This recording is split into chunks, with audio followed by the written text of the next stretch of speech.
Okay, great. Well, welcome everybody. It's so nice to see everybody here. We're going to start with introductions, and we're just going to go around the room. We'll start with Margaret. Margaret Dean from Reed, the Highland Hotel, and City Development. And I'm on the board. And I'm Louis Dewey with the Cave Springs in Dunsmuir. I'm on the board also. I'm Rita Manley King. I have the Bigfoot RV Park and Cabins with my husband Gary, and I'm from Happy Camp, and I'm on the committee. I'm Darlene Mathis, and from McLeod Mercantile. And I'm on the board here also. Sorry. I'm Mary Lily from Rebel Park. And I'm Mark. We're staff from Rebel Park Resort. And we are not on the committee, we're on the board. Yes. Mary Louise. Did you say Mary Louise? Lily. Hi, I'm Richard Dinges, and I'm with the Dunsmuir Chamber of Commerce. I'm Kevin Charter, I'm a financial planner with Edward Jones here in town. I'm on the board of the Economic Development Council. Before I go, how about in the back seats there? Us? Go ahead, Lowell. Yeah. I'm Anna, and I'm with Holiday Inn Express in Wairega. I'm Dan with Baymonte and Wairega. I'm Lowell Pratt. I'm with both properties, and they came to support me and to give you support. And I'm not a board member. I'm Andre Morgana from the Best Mount Shasta Conference and Festival, here to add spiritual tourism to the conversation, and I'm not on the board. I'm Eric Levesque. I work with a company called Plant Sciences. Both Kevin and I are retired officers from the Marine Corps. And then I'm also on the board of directors for the Economic Development Council. Tanya Dowse. I forgot it was my turn. And I'm with the Economic Development Council and serve as staff for the Tourism Committee. And I'm Nikki Brown, and I'm the program manager for Discover Siskiyou with the EDC. And I'm Marcy Winstead, General Manager of the Best Western Plus Treehouse, and also acting forced president. First meeting, bear with me, on the board. Do we have anybody on speaker today? We're getting there. We're getting there. Almond is calling in, so we, Who's setting up the Logan's on it. Logan from? Oh, I'm sorry, Logan. Tech monkey extraordinaire, Economic Development Council. I'm in and Lindsay are on the phone. Great. Wonderful. Okay. So we have one, and you're ready to rock? Okay. So now we will open up for public comment. So anybody in the audience or anybody wants to address us during public comment? I do, if I may. Yes, you may. And I'm afraid you won't see me or hear me. So I'm going to come up where I can be heard. And Yes, please. that's, and the reason I'm handing out is because I realize that you guys probably have a lot of people that know better than you do what you should be doing, and they're all telling you. And I see myself maybe as one of those. And in order to compete with everybody else, I wanted to give you a leap behind as to some of the points that I wanted to share today. I realize that if my opportunity to speak is a short period at the beginning, I'm just going to leave you all my points, leave you the paperwork so you can see some of my points. Since 3 minutes to me is not enough face time with the board, in my opinion, every 3 months. I'm going to do like my baker's dozen each time, and it might change slightly according to what I think needs to happen. I just want to give the background on myself a little bit. I've been in the industry for nearly 40 years, or somewhere between 30 and 40, depending on how you count it. I've been in many different markets, many different capacities. I've been in Convention Visitor Bureaus, boards. I've been in Convention Visitor Bureau, building management boards. I've been in chamber boards. I've been involved in tourism districts. I was involved with SOVA. I was involved with Discover Klamath. So, you learn what you know a lot of times by what didn't work as well as what worked. And so some of the things that I've learned are things that have worked in other areas. And so I think I have that perspective of seeing some things that have worked in different areas Sometimes you can take something that worked in one area and it doesn't work in the other area. I think sometimes you guys might get information from other people that's working there that might not work here. And so having that perspective, there's some things I wanted to share. And I'm calling it my Baker's Dozen. So I'm going to say good morning, Bakers. Good morning. No, you're the baker. My point is that as a hotelier, and I've been in many markets, and I sometimes get a little concerned with bringing tourism dollars in to expand the area, because what it ends up doing, and let me give you an example. In Salt Lake City, when I went there in 1994, we had 7,000 room nights. And so it was decided to bring in the Olympics so we could increase our occupancy. Guess what happened? We increased our occupancy, but we increased our hotels from 7,000 to 14,000. So when the Olympics left, our occupancy was worse than when it started. So I always have a concern and a fear about approaching, expanding things so much that it hurts those that are here. The reason you brought this to build your pie. So the reason I'm saying Baker's Dozen is because you guys are the bakers. The ingredients is the monies that has been allocated to you. And you guys are to build a bigger pie, because I steal from the Best Western, they steal from the Baymont steals from Comfort, and then next year they steal from me, and it goes back and forth. Until the pie gets bigger, we're not going to increase our occupancy. And so it was decided that we would create this tourism district that we can increase monies to build the pie. I'm going to quote Donald Trump to say it should be bigger and wider and the most beautiful thing, as he would say about France. That's what you guys have the cherished position to do, is to build a pie. I'm going to talk about 12 different things, Baker's Dozen, that I think you should consider. The board meetings, I'd like to recommend them to be held no less than every other month. The tourism district is a young, living, growing thing. It needs nourishment and input from its managing board.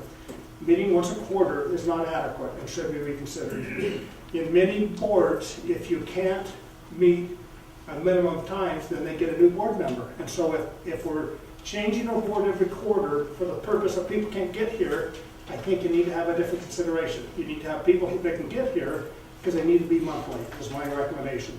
Lodge member meetings, I would like to recommend these be held no less than every other month, in conjunction with a fam tour.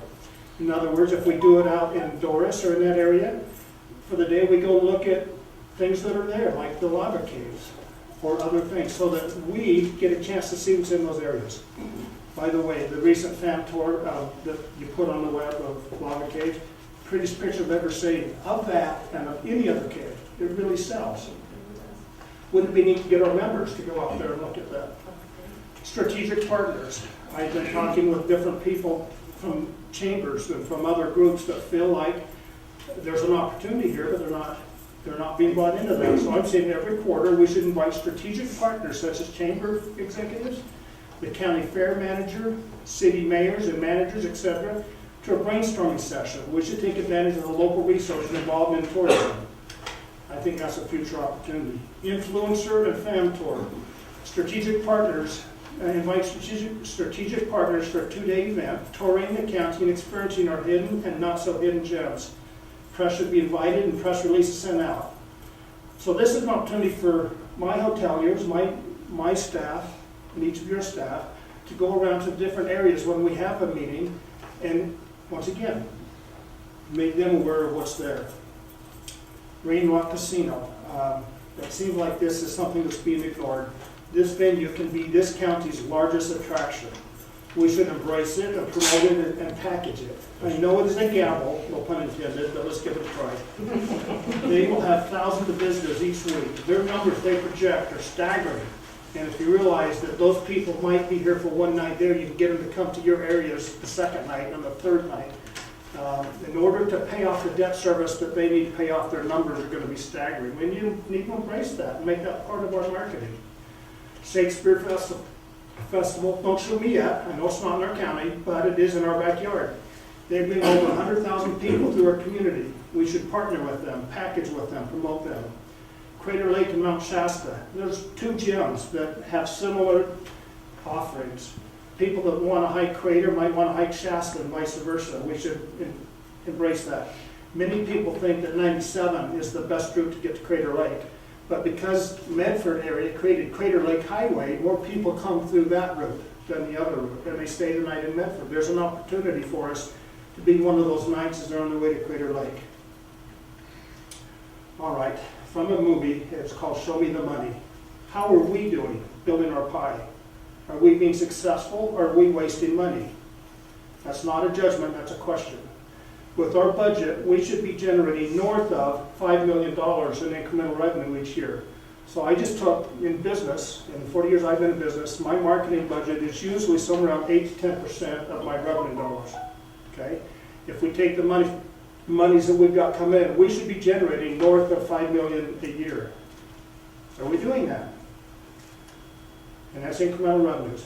That is, I broke it down, 50,000 room nights a year, or 42,000 a month, or 140 a day. So we should be generating incrementally for our county. 200 partners, is that correct? I think are your numbers. We have 200 partners, hotel partners approximately. So that's less than one a day per partner. That seems reasonable. The question is, how are we doing? How are we measuring it? How are we reporting? Is that on the agenda each month? It should be. Is that in the newsletter every month? It should be.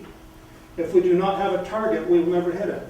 It seems to me like that's the most incremental part of what we're doing, but I'm not seeing any reporting about what we're generating. And maybe it's too early, and I understand that, but can we put that in place to where we're reporting?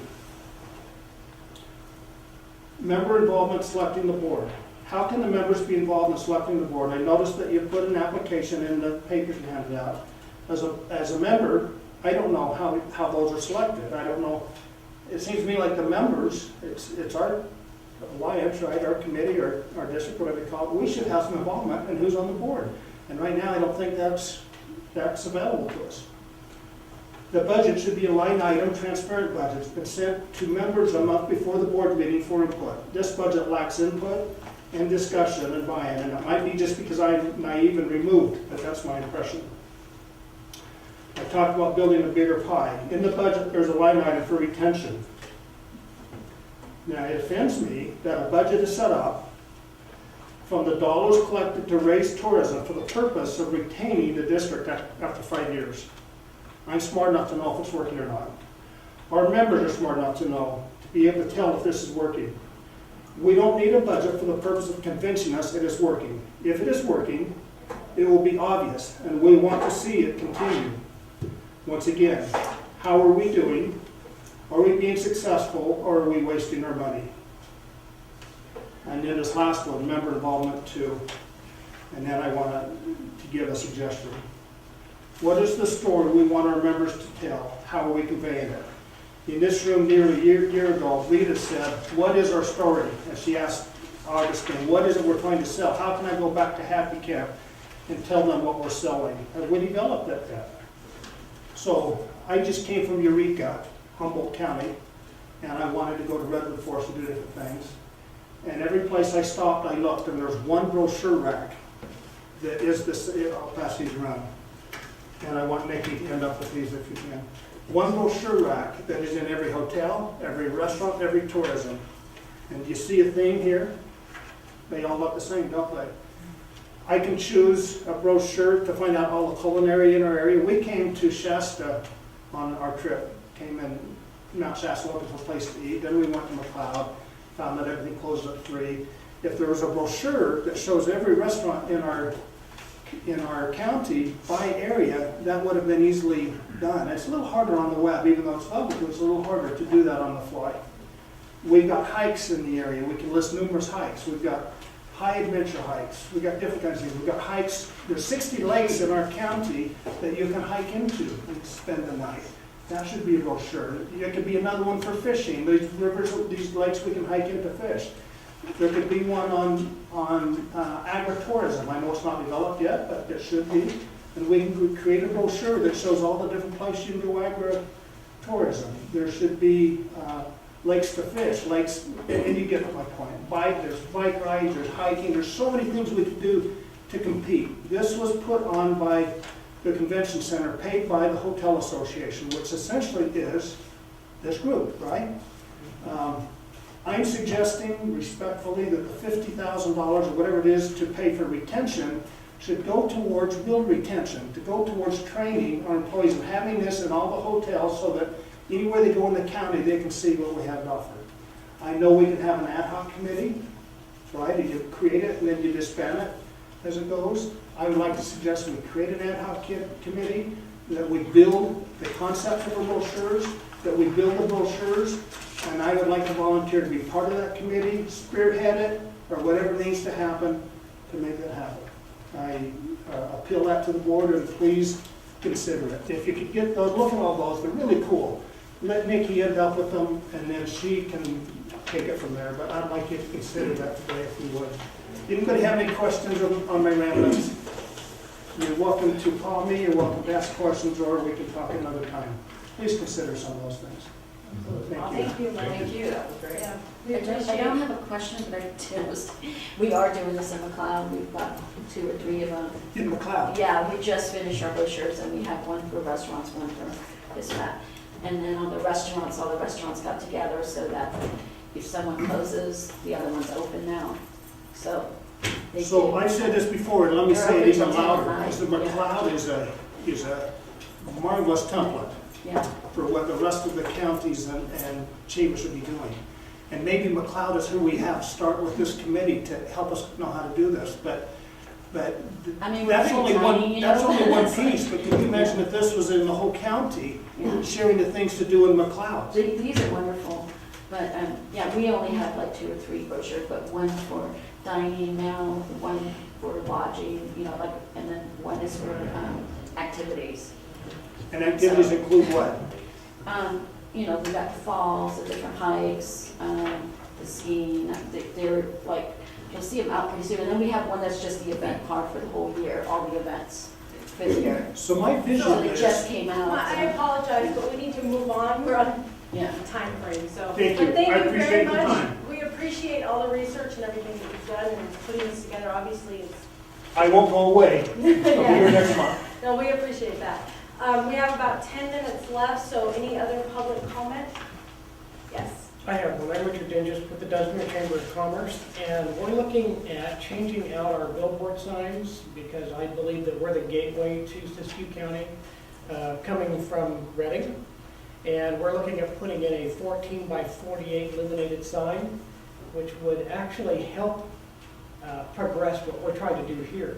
And every event that's going on throughout the county, we could put up on that billboard. We could put welcome to Siskiyou County. There's a lot of things that we can do, and I'm just kind of putting that out there that this is something we're thinking about right now, and I think it's something that we could really get involved in. Thank you. Thank you. Hi, I'm Andre, and I think Nikki's got the material that I was going to talk about today. I forgot to actually bring it with me, the actual proposal. But we're interested to, we've been talking with this group, with all of you, about advertising. And we have an event, the Best of Mount Shasta Conference and Festival, coming up. And I sent in a proposal to Nikki that details all of the things that we would offer to the TID group to gain advantage from. And then I got to thinking as I was putting it together, because one of the things that we were offering was free vendor space at our event. And then I got to thinking that there are so many festivals coming up, starting in April, going through the summer into the fall, that Discover Siskiyou may want to have a booth at all of those different festivals. And so that was sort of something else that I was thinking about as I was doing that. And part of that proposal includes like a big, huge banner that would be at the stage. We have a featured speaker, George Norrie of Coast to Coast AM Radio. And we anticipate that bringing in 1,000 people or more, and it's an open, free event at the Mount Shasta Resort, and so there could be a big banner, Discover Siskiyou at the stage. In the proposal, I apologize, I intended to have it at everybody's table, and I looked at my stuff and I forgot to bring it. But it lists about 10 different ways in which your Discover Siskiyou could benefit in advertising ways. And then also the 2 things that I left with you are things that we've done in the past that are another avenues. That newsprint, the large thing, the 11 by 11 in color, that we inserted in 2004 in all of the newspapers that went out in Siskiyou County. And if Discover Siskiyou had, the back page that says Discover Siskiyou, that's another proposed idea. So that was, unfortunately, Nikki knows the details, but we're under the crunch that we have to submit our funds to get this rolling by March 15th. And that's just a couple of days from now. So that's why I'm again here. Thank you. Thank you. Anyone else? All right. So now we'll move on to our marketing update. And that is at Augustine. Yeah, so Augustine's going to go ahead and make a presentation. It's a quick overview, and I'll chat after they do about a few other things.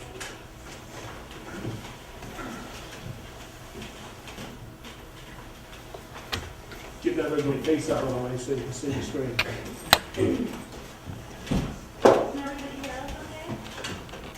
Let me turn you out and see. Okay, That's good. Okay, go ahead. I think you're good. okay, perfect. Hi everyone, so we have the whole team here today. This is Lindsay, and I have Claire and Alexis with me, Claire and Jamie with me. So we're just gonna run through, like Nikki mentioned, a high-level overview of kind of where we are year to date, everything from our paid media campaign through website performance, and then also on PR and social media. So I'll let them jump in on all the good stuff. Awesome. That's good. So we're going to start off with some digital initiatives, mainly our Quest 4 campaigns. We've had 2 so far. And before jumping into the actual creative that we've kind of given off in the past 2, I wanted to go through the tactics that we've run through. So for each campaign, we've had 4 separate tactics that we've pursued, with the first one, if you want to click, there. With the first one being search engine marketing. So on these next 2 slides, there's going to be a lot of text. So definitely, I'll do a high-level recap, but if you have any questions, just feel free to shout them out. So for this first tactic, we did search engine marketing.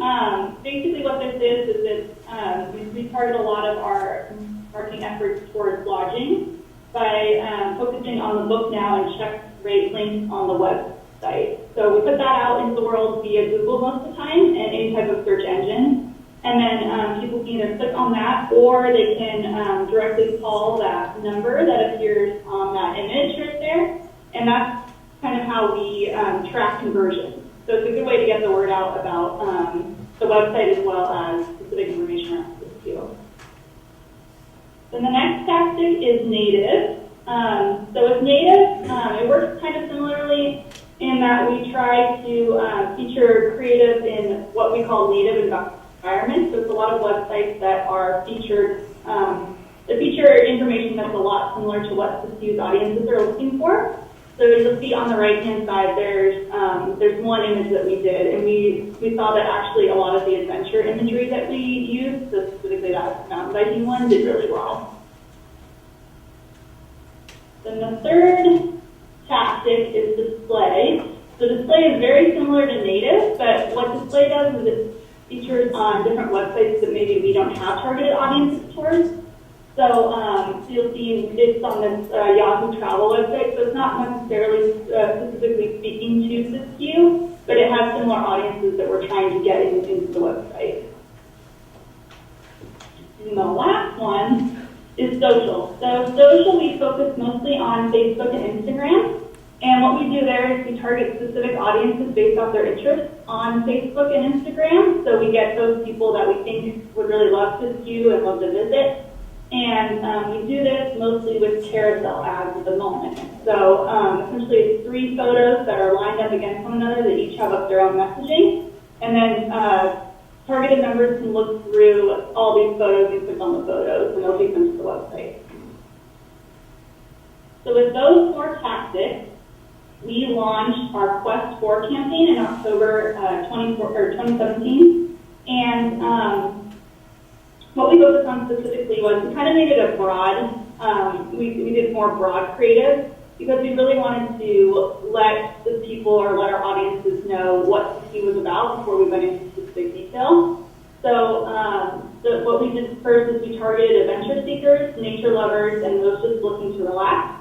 And then we found out a few learnings through this process. So through the process, we found out 4 main things, which was that our adventure themes seemed to resonate most with them, which makes sense since you is a place with boundless adventure, so it makes sense that that kind of resonated with our audiences most. And then we also saw that native and display advertising did not perform as well as our search and social advertising. So what we did was we shifted efforts a little bit, and we saw that we actually got more conversions than our following campaign. And then we also saw that the target markets that we had researched in the beginning when launching Discover 60 were actually true to nature. So we saw a lot of people from California, especially Northern California and the San Francisco Bay Area, really adhere to a lot of the creatives that we had built out, as well as some parts of Oregon. So the Medford, Klamath, Portland areas as well. And then we also saw that visitors were more inclined to learn more about Siskiyou if we feature messaging around specific activities. So we built that into our next campaign, which was Quest for Winter, which was launched in January. And with all these things in mind, what we saw was a huge growth on the website as well as through conversion. So specifically through search, we saw a whopping 90 conversions just in February, which is our biggest to date. So Paul specifically led to a 61% increase in search types, which is really, really great. And then we also saw that website traffic grew significantly. So, for example, we had 3,500 visitors in February, and we had 2,700 visitors in October when we first launched it. So it's quite a bit big of an uptick there, which is really great. And then we also saw that social ads generated a 53% higher click-through rate with the Quest for Winter campaign versus the Quest for campaign. So a lot of what we were pursuing and trying to promote was really working, which is really great. So when we're looking ahead to the future campaigns that we're going to do, we're also going to target the next season, which is spring. We're hoping to launch those hopefully after the snow melts away. It should be hopefully soon. And then we'll also be featuring ads around our specials and deals page. And then we'll continue to grow efforts in search and social tactics. So I know I went really fast. Is there any questions or anything around there? We have more, just want to check how we're doing. What does a conversion, you said you converted, what does that mean when you say you convert? Does that mean they liked a page or they responded? What does that mean? Yeah. So a conversion is when they visit the website from that specific creative, and then they click on that book now or check rates link. Okay. So it's essentially driving people to the specific lodging website. Basically, the handoff from Discover Siskiyou to a specific property. I have a question. So one of the local lodge owners pointed out to me that when you go to Western Siskiyou County and you hit on things to do, it was the frying pan page, the local lodges that came up were also one that was an hour and a half away over the mountain. Geographically, it might look like it's very close, but when you're on a mountain road, you have to literally drive an hour and 45 minutes to get there.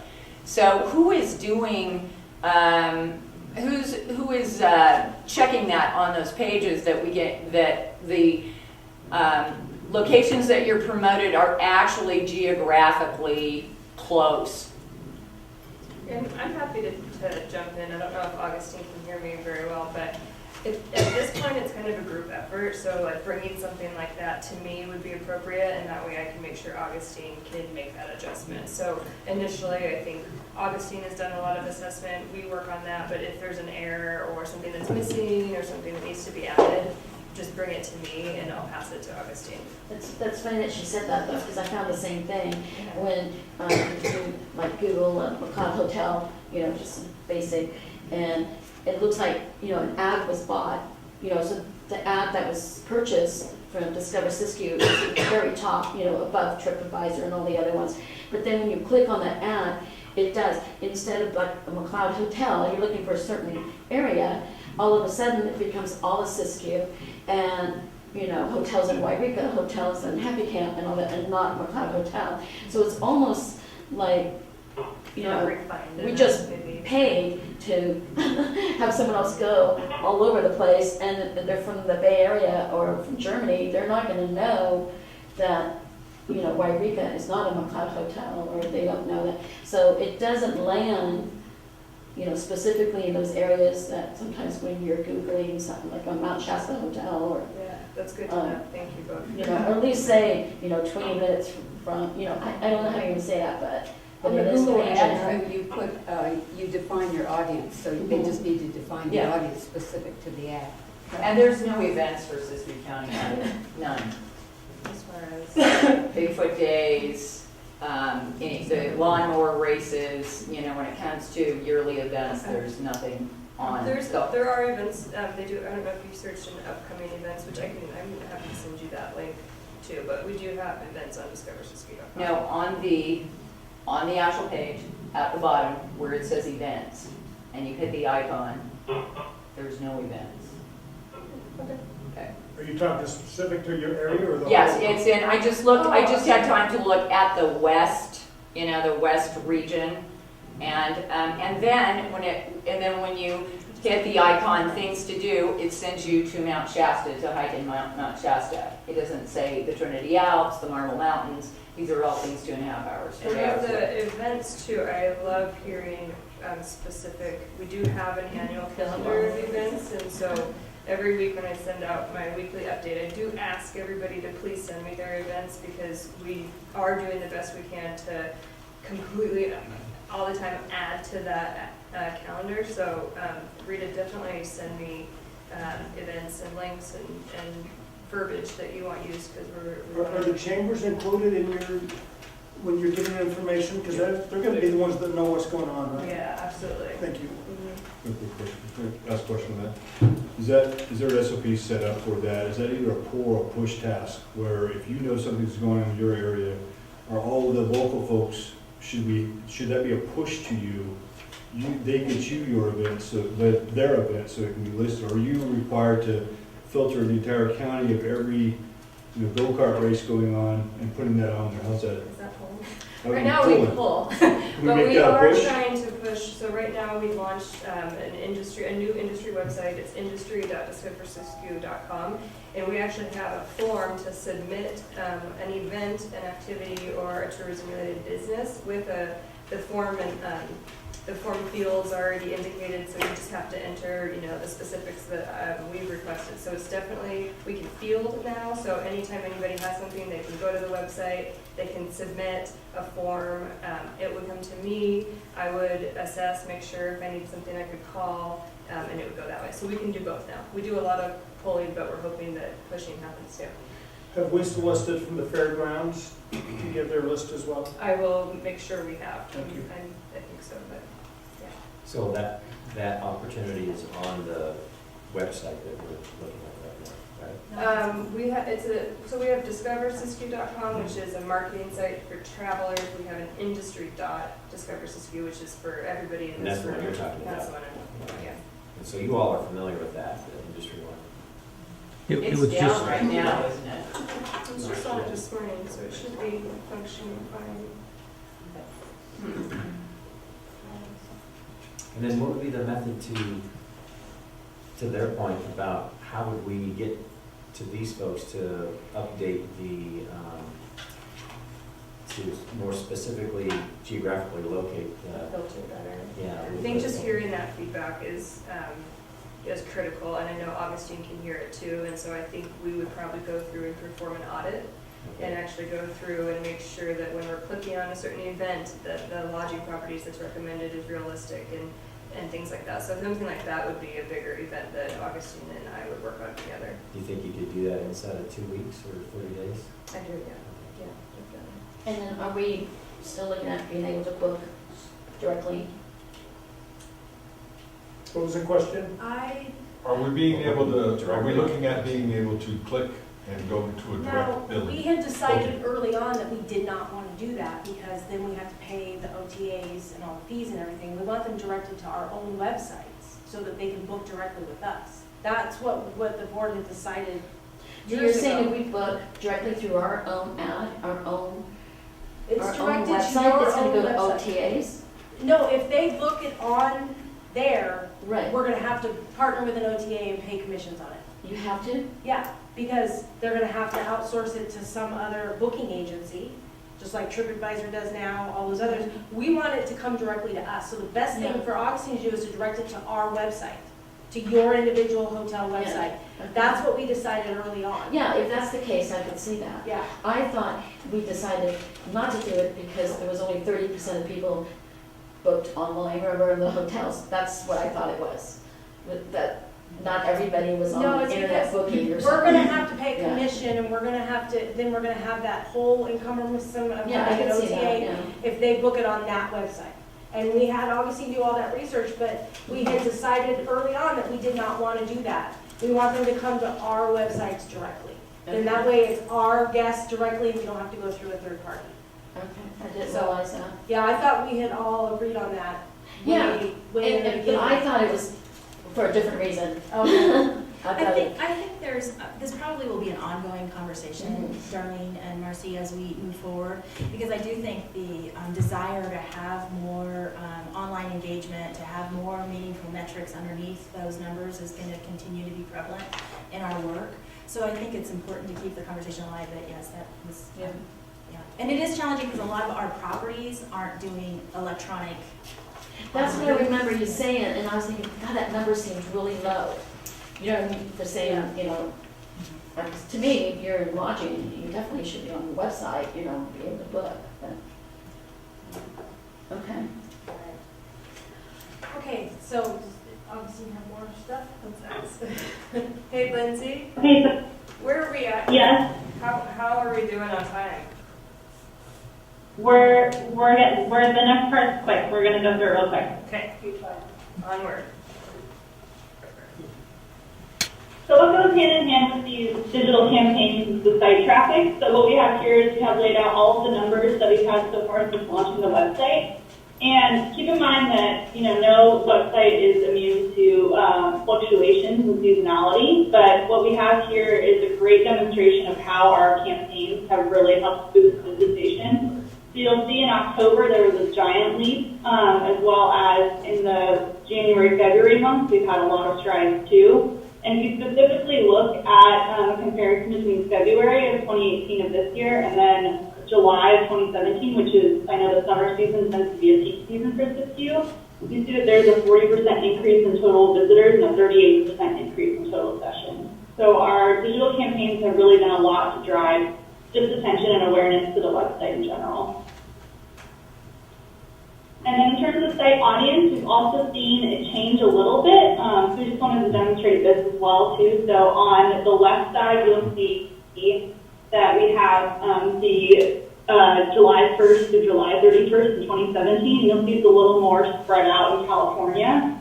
But then in February, you'll see that a lot of the traffic has been driven from the Bay Area, and a lot is coming specifically from California. So just something to keep an eye on, and we'll definitely track this and kind of see how our audiences evolve and whatnot. And then the final thing to look for, too, in website traffic is the audience device. So in general, the trend is that things are going towards more mobile, which makes a lot of sense. I mean, people digest mobile information a lot quicker, a lot faster. So we'll continue to look at building our specific website and making sure that we're catering pages to that specific platform. And then we'll also keep an eye on desktop usage as well, too. So that's pretty much it for website traffic. Pass it off to Jamie for feedback. Alrighty. So let's get right into it. It's a really exciting time right now. We have a lot of great things going on. So we continue to look for pitching opportunities all over, and these are just some of the several publications, media outlets that we've sent pitches to. And, you know, we work on connecting with editors and freelance writers for, you know, any type of topic or story ideas. So a couple of the topics that we've sent them are surprisingly awesome fall getaways, that went to U.S. News, best girlfriends getaways for active women was sent to Orbit, Via Magazine with Autumn Getaways, and then Reader's Digest, the best spring break destinations for grown-ups. So a lot going on here, and we keep checking for any of these kids. And one of the things that we did want to mention is sometimes the traditional media placement can take a little bit longer, and we're currently working with a writer from outside Magazine, and we've been working with him since early December. He's a piece on underrated or little known outdoorsy areas in the Pacific West and Northwest. And so that article that he's been working on since December is not in Outside Magazine until May. So that's just kind of gives you an idea how long sometimes traditional media placement can take. But we're really excited for that article, and we'll be on the lookout for that. So this is actually one of our secured pieces that we got with MSN. So this was spring break destination to escape the crowd. So this one was really nice, highlighting, Siskiyou as an plan. I just want to go to the next slide. This was another one that was got with budget travel. So this was about couples getaways and talk, and they were more so looking for creative ideas like for adventure ideas, and so this one highlighted, a few other things. The next one. And then the last one I want to talk about is Visit California. This one is a California trendy destination. So they highlighted Siskiyou at the top of this, and the article they picked up by freelance writers to other publications, so created Siskiyou was mentioned there. And then for blog posts, we continue to do blogs. We do a minimum of 2 a month, and we just highlight different topics, activities, and different restaurants and things to do in the area. So we've done 17 from the start of the fiscal year and 4 itineraries. And these just are really a unique way to connect with potential travelers and give them ideas of things to do. And then moving on to social media influencers. So this has been really exciting. We've had our first influencers out within the last couple months. So social influencers, they post their channels, they'll tag our Siskiyou channels along with producing a blog or video about their experience. So we've had 3 so far installed there. And their total engagement to date was close to 7,000. That's how many people just commented, liked their posts. A lot of people talked about, oh, I've never heard of this area, and they're really excited to come out to Siskiyou, so we're really excited for that. And then coming up, we'll have California Through My Lens actually coming next week, and then these are the other 3 from the Bay Area and from the Oregon area as well. So we're working on also securing a bird watching blogger and a Viking social influencer as well to finish off the fiscal year. So really exciting time. And then social media is our last slide. So this has been a really exciting time for social media. We continue to grow our followers and our likes every month. These are some of the more popular posts on all of our channels. Our followers tend to really love our outdoor and nature photos. As you can see, very beautiful. So just to give you a quick recap, our total Instagram followers has increased nearly 97% since the start of the fiscal year. The Twitter channel has increased 125% total followers, and then on Facebook, nearly 4%. So all of these organic increases are based on several things, in our social influencers tagging us, Visit California tagging us several, and then we participated in tweet chats on Twitter, and then on Instagram we ran a contest and also participated in Plan for Vacation Day. So one thing we did want to point out is Instagram, Facebook, both of these platforms have recently made major algorithm changes. So just to give you an example, on Facebook, users are starting to see less public content, including posts from brands. So we are continuing to monitor these changes, and we're trying new tactics out, and we'll continue to adjust as we move forward. But a lot of exciting things going. And that's all. Any questions? I have a comment about the Instagrammers. The Instagrammers also, when you hit a regional site, send you someplace else also. The article for the Instagrammers is going to another region and something else elsewhere. Do you know whose blog post that was, do you remember? It was about, I think it was about hiking Mount Shasta. How far outside the region, like outside the county or the state, or? Yeah. Well, I live in Happy Camp, so that would be 3.5 hours away. Okay, but it's in Siskiyou County though, where it goes, essentially? It goes regionally. Okay. So the brand marketing plan is northwest, Right. east, and south. So if someone's looking in western Siskiyou County, it would be the equivalent, this is the size of Rhode Island, it's a ways. Yep. So I want them to I want to have an Instagram blog about what's happening in my area, would be preferred. The ones that I've checked that are the published posts that they do, about their experience here, the links have worked. These people are travelers, so they're going to have tons of content about a ton of different areas, but if there's a broken link, or a link that says, I had a great time at the caves, and then it takes you to a different state, I'd want to know about that. I'm sure they would too, because they're building trust with their own community. So if there's something like that, just send me the link and I can check it. But can it go, like she's saying, is if you hit hiking Mount Shasta, you probably should go to South County or something like that? Or Well, the articles, the blog posts that the influencers write are very specific to what they experienced. So it doesn't, in that aspect, it is pretty distinct.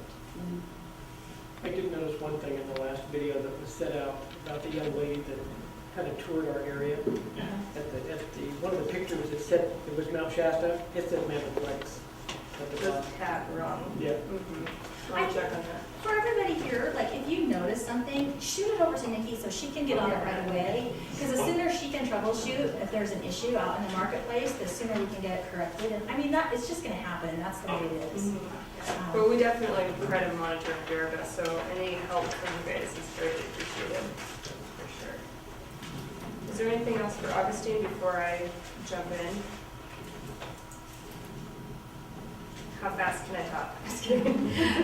So I'll just jump in really quick, and I apologize because I'm getting over a cold, so I'm a little bit congested. But I'm going to just kind of roll through some of the basics that I do send out right now on a weekly email update. So if you're not on our email list and would like to be, I'm happy to add you. But for upcoming events, just a reminder that we host monthly meetings right now. We do host typically quarterly management committee meetings, but every month we're a different place in the community, and the goal of these meetings is to engage lodging property owners, chambers, community stakeholders to come and share what they're working on, what's happening, bringing ideas to the table. So we'll continue to do that. I do send out in the email a list of upcoming meetings that we have. We try to kind of schedule them out. So definitely stay tuned. We'd like to hear everybody's feedback. Obviously, Augustine's doing a fantastic job with their marketing initiatives, and we've got some exciting things cooking in addition. For those of you that were at the January meeting, you remember that we brought Pusher, a creative agency out of Dunsmuir, on a monthly retainer to be continually grabbing fantastic high-quality photos and videos. They were out in East County last month with bird watching. They caught some amazing footage and did a few little short videos as well. We'll be adding what they capture to our industry marketing toolkit, which is photo and video assets that you guys can all use, chambers can use, personal business can use for your own marketing. So we'll add that. I know they're going to be in South County this month, and also hopefully I already captured some of the snow that we had. So that's exciting. We're also working on reaching out to chambers and stakeholders to gain information. Some of the things that we're digging into right now are educational tours, what's happening in Siskiyou from that standpoint, whether it's guided or self-guided, but what's out there. We're adding cultural spots onto the website, so this would be the place for museums and art galleries, points of historical interest, and music venues. And then, like Augustine mentioned, digging around for those top spring activities, making sure that we capture kind of the interests of all the region and what's happening, not just from an event standpoint, but really from what would drive people here for the spring. I'm trying to kind of roll through it fast. So, and then like we've talked about in the past at the last meeting, we're looking into some local advertising initiatives. And so this is different than what we've done in the past, but this is really looking at kind of what opportunities exist within Siskiyou to advertise, both to raise that local awareness, but to also capture drive-through traffic. So we're looking at things such as the radio spots, the stage bus ads. We're looking at Main Street signage for all of our communities, which is a bit of a process, but happening. And then, like Andre mentioned, looking at proposals that we've received from the Best of Mount Shasta, Colliers, and some cycling events as well. But if you guys also have anything, like I've mentioned, we do have the website with the form. You're welcome to fill that out or just email me to chat and we can dig in more with that. Would these ideas fall under that advertising? You know, This concept? this is actually really great timing, Lil, and I appreciate the way that you shared it too with the written printout so that we can capture the essence of everything. So what we're doing right now, which is what we did last year, so the same steps, is as we gear up for a new year, which is July 1st, we'll be developing in conjunction with Augustine and our team a full-blown marketing plan. And we'll be reaching out to stakeholders to gain input, and then also that's something that we get approved, obviously, by the management committee. But it's a good timing to bring those ideas forth, and so if anybody has things like that, definitely. So can you define reaching out to stakeholders? Is this going to be done from a meeting or just an email that goes out? Seems to me like there should be a meeting that we can hash out rather than just, does anybody have any input? A couple of things. I think that's great. One, I mean, we do always try to reach out as far as phone calls. We're trying to bring on some staffing just to manage that outreach component, whether that's personal one-on-one meetings. Like I mentioned, we do have the monthly meetings, which is a great opportunity. You know, I know it's hard for everybody to get together for different regions, but that would be the hope, is that at least if we're in your area, you can come out and give that input.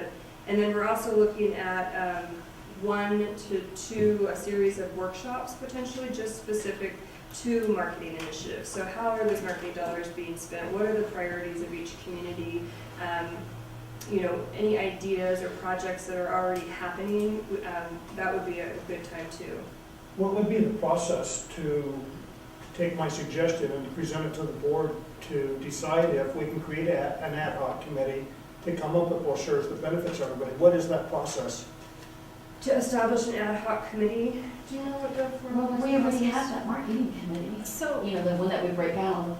I understand we can't That's have a good marketing to committee, do. I was told it has to be an ad hoc committee that is set up for a purpose. And I'm asking it to be this purpose, not just a broad marketing. Right, well. No, I think it's yeah. a great idea, well, because we did start with a marketing committee, Darlene. Yeah, which because is that's a- why it was more detailed. But the Brown Act prohibits us from having a standing committee, so we would form an ad hoc committee that's tasked with certain objectives. So I think it's a fantastic idea.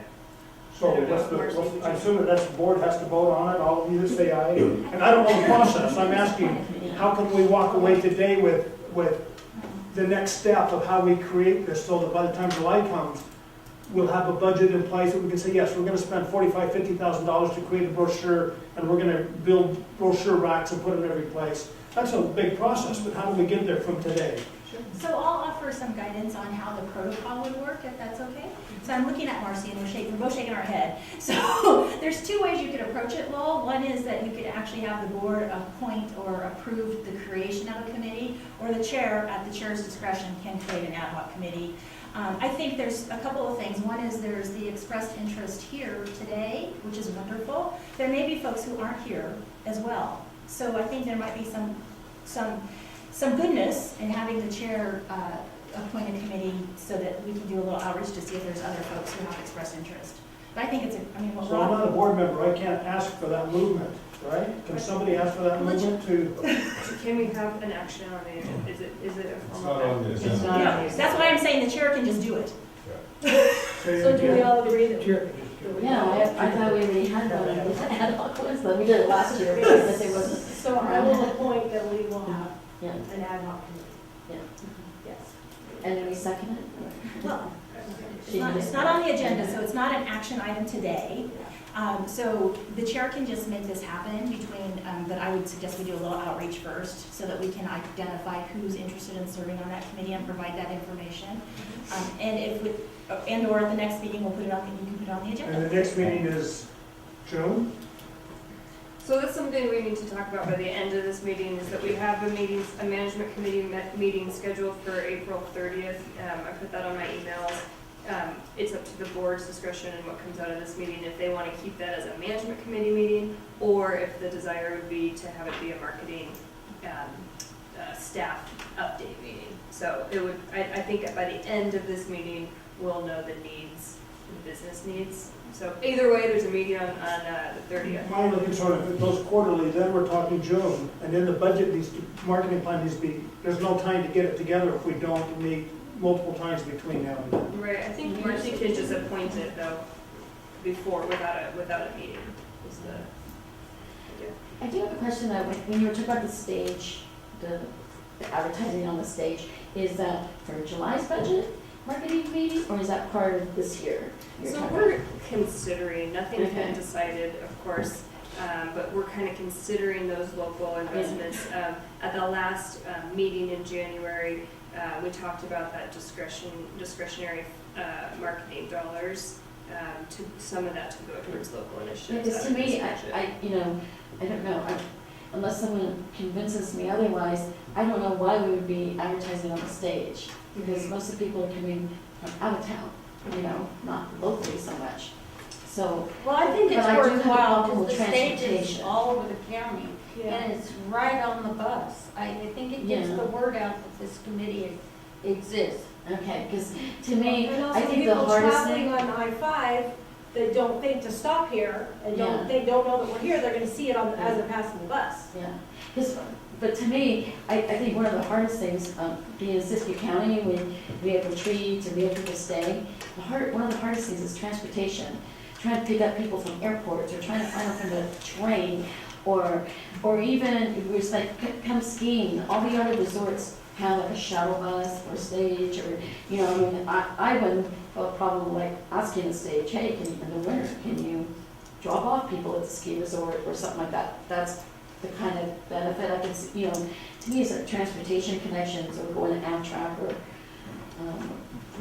that's where I was, I'm just concerned about how much money it is on the stage versus like if we can look at other transportation venues, or even trying to get to Happy Camp, I need to get to Happy Camp, Are we at So- non-Uber county, or we have any restrictions with Uber or Lyft? We have one person. I don't think we have any restrictions. I think we have one driver, don't we? We have one driver right now. There's only one that shows up, not Shasta. And I think there is one taxi too, also. Yeah. We actually have Uber drivers, one of the group of the Uber drivers, his brother's staying with me right now. And he says, oh yeah, my brother's an Uber driver, but he never turns on his phone. That's a problem. Doesn't want to work. I'll just, With quick comment, just to your point too, and remember, buses, the advertising isn't for the riders, it's a mobile billboard. So I think there's some pros and cons to putting it on stage too. My only other throughput was with our dollars, that are your dollars, right, that are going to the marketing campaign here, something like Pusher, which is wonderful. Is there any procedures in place where we ensure that there's a regional quality of time? Where Pusher's out doing bird watching great, he's out in Scott Valley doing something, so we get an equitable distribution of dollars for regional coverage. Is that? Regional is very important in everything we're doing, so absolutely. I have a meeting every week with Pusher, but at the beginning of every month we do a brainstorm on what's coming up for this month, and we consider, one, where have they been? Where haven't they been? What events are going on? What seasonality is happening? So obviously if we have snow, let's get it, because next year we're gonna wish we had some snow photos to market, winter, things like that. So we definitely, regionality is definitely a component in that. Kevin, how do you define equitable? Well, fair and equitable are not the same, right? So, they aren't. They're not the same. So you can look at it a couple of ways. You can look at the number of resources that are available in a region. and how much those, if that represents 19% of the space, let's say occupancy in Siskiyou County, that there's 19% coverage. That's a way. May not be the best way, but that's a way. But just ensuring that there is some coverage in every region within Siskiyou County. And the reason I ask, Out there to those other areas as well.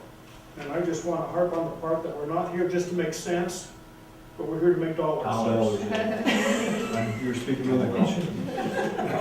Well, I'll just button it up super fast so we can get rolling. Just a reminder though, as far as stakeholder communication, I'm always trying to improve things. We did hear feedback that some of the emails weren't going through, so right now I'm sending emails just from my Outlook instead of like MailChimp, which is an automatic mass emailer.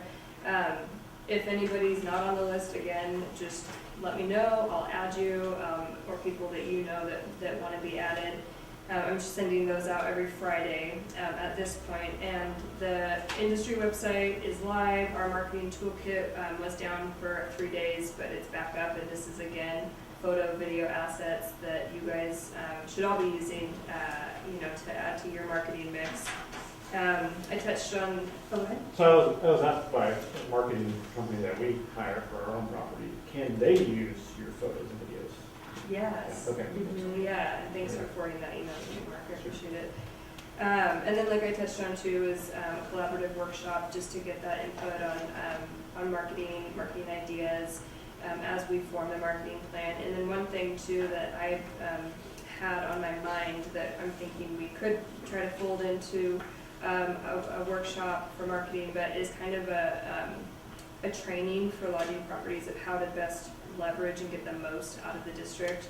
There's a lot of things out there that a property could be doing, both from using the district to promote specific events, to hooking up analytics, to being able to track, all the click-throughs that happen from Discover Siskiyou, to star reporting. If you're doing it, is it working? How can we get more properties to star report to star, so we know occupancies more accurately across the board, things like that, even having and using great photo assets. So that's something that is on my mind, and figuring out the best format to get that information out there. And then, as always, if you guys are on Facebook, we have a Discover Siskiyou Industry Facebook page as well, where we post updates and kind of link to the website and share news that way. So that's all I have.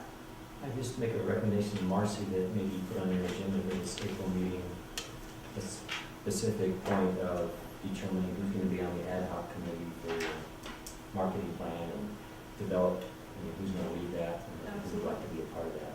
Just make that part of the agenda. Yes, absolutely. It's up to you, but it's just a recommendation. No, I agree. Thank you. Okay, any questions for Nikki on that? 'Cause I'm not- I just want to, I love your weekly recap. It keeps me informed, but it also shows you guys are doing a lot of good things, and I want you to keep that up. Thank you. Appreciate that.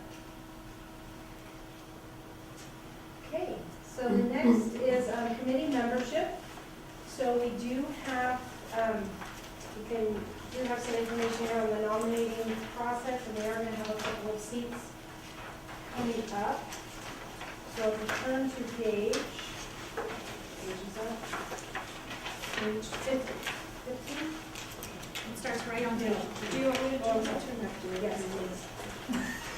Yes. So it's that time of year where we all know we have one vacant seat already from Jason resigning off the management committee, and then we also have 2 other seats that are coming to term at the end of this year, which is June 30th. And so in your packet, you'll see the management committee handbook, so you're welcome to flip through and read about becoming a management committee member. The requirements, the eligibility, there's an application. We also have this whole document on the industry website, so you can download it if you prefer an electronic version. So if you or anybody you know that is eligible, meaning that they pay into the assessment, would like to apply, we definitely want those applications pulled. So those 2 positions that are coming up, what is the process? Is that re-elected by the by the boards that we elect. And then Jason has the vacancy. So we would put a call out for nominations and applications, and we've received those. And then put, I think this year we would, because we have a quorum on the nominating committee, we wouldn't have the nominating committee meet, but we would actually have,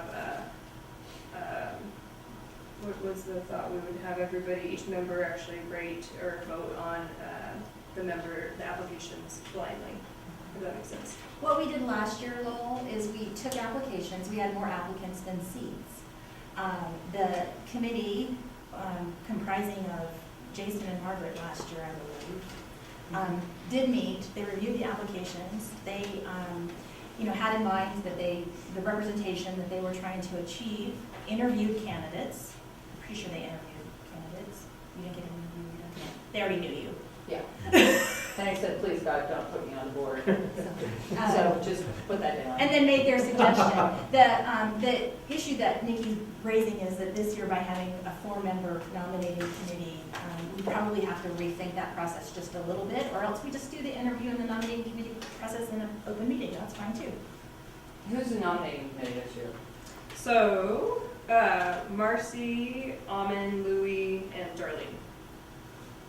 So there's no input from the stakeholders at all as to whether the board members can represent us or not. That's The process, the legal process doesn't require it. It doesn't mean that we couldn't, it doesn't mean that the management committee couldn't put something in place to request it. I think just input from the stakeholders as to whether they think somebody is contributing or taken away from would certainly give you more input to vote upon. You're welcome. I think, yeah, I agree, Louis. You're welcome, wouldn't you? Usually we're trying to get people to tell us what they think. Totally welcome. And in years past, there wasn't anybody interested in being involved in it. It's nice to see that more people are wanting to be involved. Because before we... If you allow them to be involved, they'll want to be. Yeah, that's my point. Yeah, and we've always been very open and always trying to pull people in and get everybody's perspective. Then there's one final step. You have to be approved by the Marine Corps. That's tough. By firing squad or how? Only if they miss. Only if you do a bad job. The board of directors of the Siskiyou County EDC has to approve it. They would concur. Yeah. Unless there was It would be, a split or something. yeah. Yeah. I shouldn't speak for Okay, so that's all I have on that. So again, Can you explain, there's a term, I can't remember what it is, but you're calling it Main Street advertising. What exactly are you referring to? so an idea that came up in some discussions was the idea that a lot of main streets are currently working on kind of beautification, and signage was one concept, both from a local awareness perspective with community members, but then also with visitors that are already in Siskiyou, kind of having that reinforced brand identity and having the visual aesthetics of a pleasing Main Street. So one thing that we're looking into, again, this hasn't been fully vetted by any means, is seeing if that's even something where Discover Siskiyou could potentially brand Main Street signage, specific with the branding that aligns with Discover Siskiyou, their regional colors, but specific to that downtown, and have Main Street signage. Okay, and then the Collier Center was brought up last time. Is that going to be voted on today? What's the process to determine if they're going to get the money? It's been brought up 3 times now. What's the process? Yeah, I think we'll know by the end of this meeting the exact process. Thank you. We hope. So. And so you're now, at this time, accepting nominations for committee membership, right?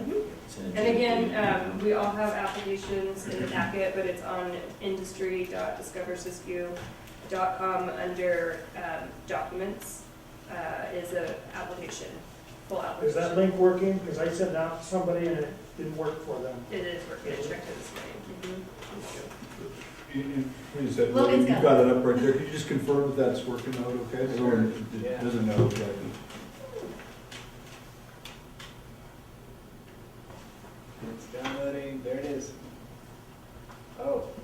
That's the handbook. That's it. Yeah, that's it, it's in there. It is in there? Okay, good. But Logan is a tech master, so it might not work for me. Master loosely, So it doesn't work then? yes, it does. It looks like there is a, agreement in here. Yep. The application, it's just a full packet. Sweet. Good. Okay, so I think we're now on to action items, so approval of the minutes. Anybody have any I have a questions? comment. So when we had the meeting in January, I forwarded an email to Nikki. There was a correction on the minutes from a very long and lengthy meeting that the budget was approved on the contingency that the SEDC would become more transparent with the books. For instance, the executive director's salary and how much the hourly rate was that the tourist improvement district is paying for her services and the services of the staff. So I would like a correction, as I put in the email, to the minutes.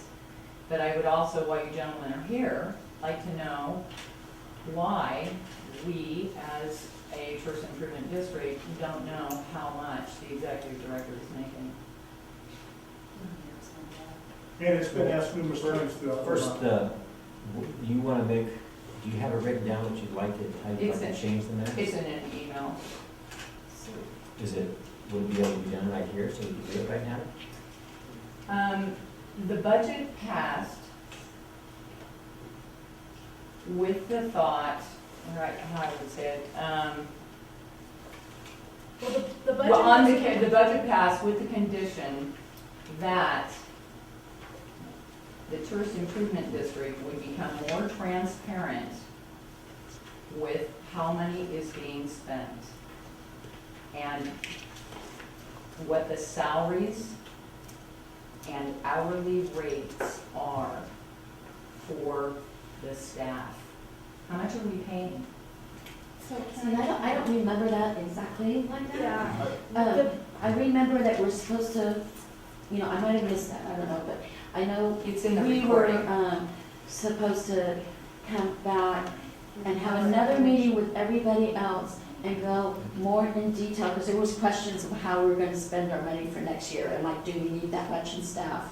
Or do we need, Well, and that we're able to go back and fine tune it. Yes. That's what I remember. but I The don't know. budget was passed and approved, or passed and second. And then it was said, we wanted more information on the budget. That was the process, that's how it happened. And I just want to say something, as a member of the TID, a contributing member, our goal is to bring more revenue to our hotels. I manage a hotel, you all have hotels that you're working at, and you're very busy with maintaining and working at your property. The EDC is going hand in hand with us. I mean, their goal is economic development. Well, how is not getting business in our hotels not the exact same thing? It's building the economy. So the EDC and the TBID go hand in hand. We really work together. And without them, we wouldn't be here. So it's really important that we are not undermining or questioning what the EDC is doing, and really it's none of our business what Tanya makes. She's an employee of the EDC, so why does that affect what we're trying to do here, which is putting heads in our beds? I don't even The understand. budget for the salaried employees was $288,000. I'm simply asking, how does that break down? So I would be happy to, there's two things. We're gonna have a budget conversation. So right now the minutes is what the chair, I think, is looking for a motion to approve the minutes. And then when we get to the budget conversation, I've got information that I think is gonna satisfy the questions that you're asking. I believe they will, So right now, we just need approval of the minutes, and we understand that you are asking for the minutes to be amended, to be changed. But at that meeting, what was recorded is exactly what happened. The budget was passed, approved, second, and then it was brought up that we wanted it amended and changed. There was And an do you remember the amendment. code of transparency? Do you remember that? Yes, and they're prepared to, they Yeah. have that information for you. Yeah. And I would like to make a motion that we approve the minutes with the addition of what Marcy said, that she said. With, That goes in the minutes as a discussion, yes. as a discussion. That it was a discussion, yes. But the budget was passed as it was, It was. yes. But There's there's no, no, there's no, there's no argument to that. I'm not arguing that point. Okay. Okay, so, Louis, you did you? I move that we approve the minutes with the addition of the comments that Marcy made. Okay. Read the minutes. Yes, thank you. yeah, that's what I was getting. Yes. Okay, do we have a second? I'll second that motion. Thank you. Aye. So you need to ask if everybody's in favor. Is it, I'm Those in sorry, favor? thank you. Everybody in favor? Aye. Aye. Thank you. Okay. Approval of the first quarter financial report. Okay. Thank you, everyone, for your patience as we work through this today. I want to turn your attention, everyone should have in front of them a packet that's stapled together. And if you get to about page 19, there's 2 page numbers on this, one that is generated by... Sorry, I might have reversed the other way. It's got both page 1, which is a QuickBooks generated numbering system, and then it has page 19 right underneath that, which is the number that Nikki added to help us follow along in the packet. It's titled Siskiyou County Tourism Improvement Balance Sheet, December 31st, 2017. Are we all there? Awesome. And did we lose Almond? She was still on the phone. Okay. All right. I have this one, but I didn't have the one. We'll get, I'll we'll just get look it up for you. yours. Here. Oh, you have an extra one? Thank you. I think everybody else is on. I'm still here. Okay. So Almond is on the line now. Did you say Ahmed is on the line? Yeah, Okay. she's listed as attending. Okay. And we do She have might a just quorum. be muted. So we're good, either way. So I've prepared for you 3 reports. I first want to just comment that I would like to thank Eric and Kevin for joining us from the EDC Executive Board today. And they might not be fully apprised of all of the questions about financial transparency, but I know that they will be happy to see us presenting financial information to the fullest of our ability.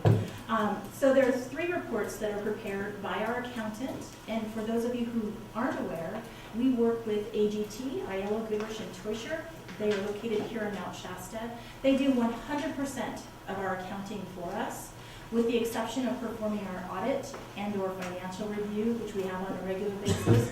And that is performed by an audit company called Molitor and Scroggins out of Plymouth Falls. So we have 2 amazing and wonderful accounting firms who do all of the books for the EDC. And they're very competent at their job. I'm presenting here a balance sheet for December 31st, 2017, which will get you current and caught up on our last quarter's completion of work. There's also a profit and loss for that same date. That would be page 21, or the next in line. And then page 23 is a detail of all of the expense transactions that match that period of time and tie to the balance sheet and the P&L for that period of time. For those of you who wanted to see that detail for the beginning of time, it's on the website. Logan, I'm sure, could pop it up if we wanted him to, but it's there as materials available to anybody who goes to the industry Discover Siskiyou Yeah, it's website. industrydiscoversiskiyou.com. It's under the meetings with the agendas and the minutes for the last meeting.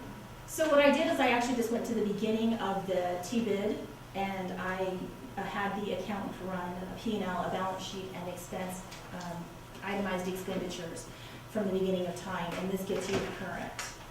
So there's more financial discussion to come on the agenda, but for the purpose of the board's decision-making, what I would like to see happen is that we approve this financial report for December 31st. You're welcome to ask me any questions, and if there are questions that are more about budget and future expenses, I'd be happy to answer them accordingly. So I'm lost. I'm seeing profit and loss, and there's 5 line items. That's our whole profit and loss? Yes. That's all the detail we have? So when you get the detail underneath those line items, Lowell, Okay. it comes in the form, we're going to get to it, but it's the form that is prepared in a spreadsheet, an Excel spreadsheet. And from when we started, those were the line items that were prepared for us for our behalf from the consulting agency called Civitas, who is the expert in this setting up and creation of T-bids. And then we've expanded those line items in budgetary conversations and in budgetary spreadsheets. But this is your official accountant prepared balance sheet, profit and loss, and then the expenditures. If you look at the detail of expenditures too, Lowell, you'll see that there's really hardly any. We don't have very many payees. Augustine is by and large the largest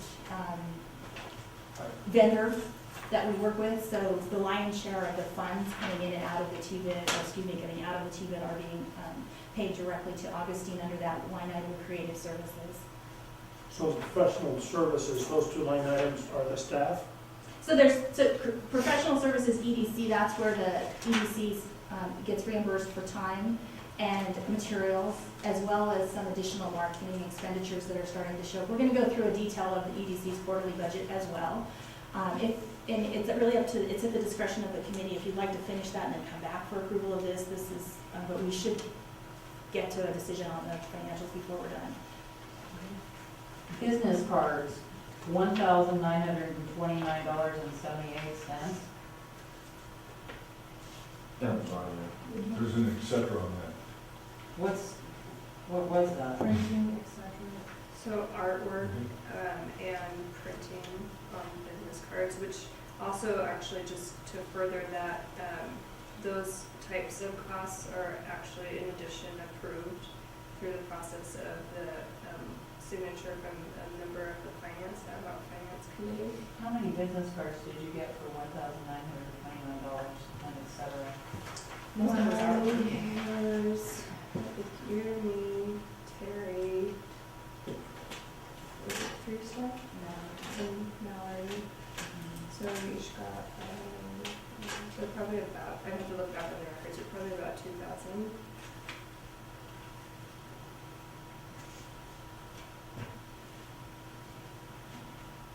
What are brand marketing guidelines or brand guidelines?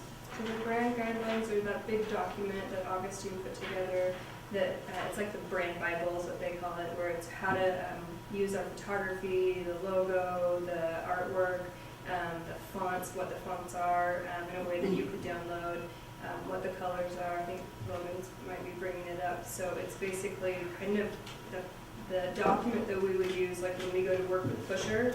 We made sure they looked at our brand guidelines so they understand the style of photography, if they're going to brand anything, how to do it, what kind of graphic elements. And so it's that big document. It's your color board, right? It's our brand. It's how to use our brand, what the brand is, what the voice is, what the personality is. It's the language we use. It's the tone. You know, it's a pretty. Actually, Logan pulled it up here. If you'd like to take a peek. It's like a little catalog, but does every chamber get one? We only have 25 printed because the cost of printing is so significant, so I haven't distributed specifically. If we handed it out, like when we had our industry event at Belcampo, I know we handed a few out. It's that little catalog. So we got 25 catalogs for $4,462. I would think, I mean, that's not just printing costs, is it? That's For the time 25? That was time. That's the time of designing it. It's the creation. It's the creation of it. That's the case with Which was actually pretty What approved in our warrants? I marketing. mean, how are you using them again? Are you using that trade shows?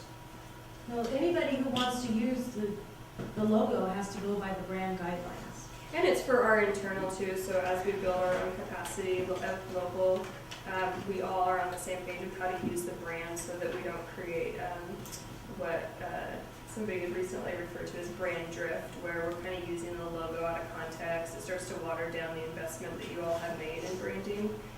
And the printing costs of Yours was 11,000 per brand. all the brand guidelines were pre-approved in the marketing plan that was approved by the management committee, and again approved with an initial on the estimate before it was spent. So this has been approved and approved again.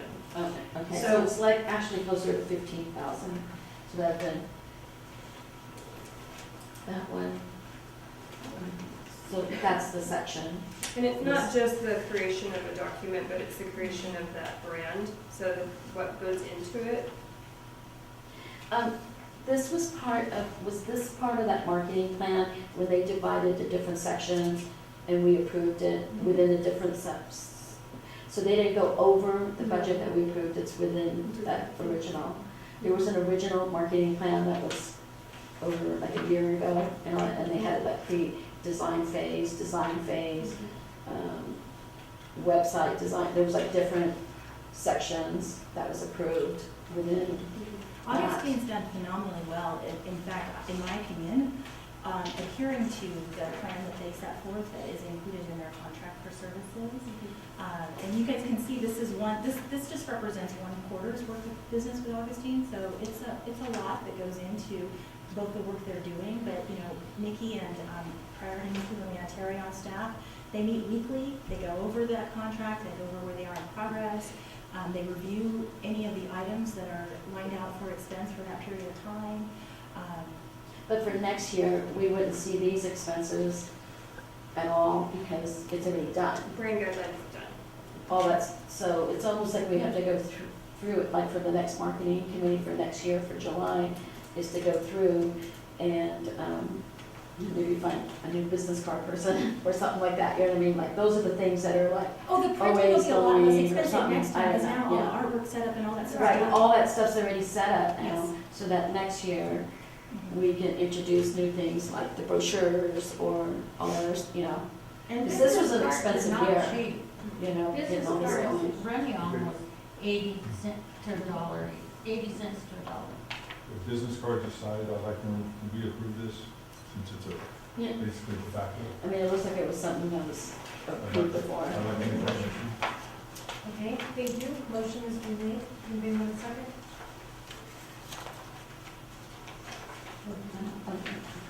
You want a second? Oh, I'll second this one. Okay. All in favor? Aye. Opposed? I'm Anybody opposed. I'm opposed.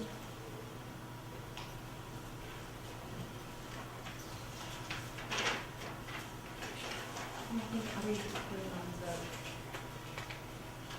And Rita, if there's, like, during the discussion, if there's a item or certain items that you're not happy with, it helps them to record that and know that. And then there's going to be things that can be addressed as we move forward as well, or as the marketing committee meets. So that's good to have for the record too. Thank you.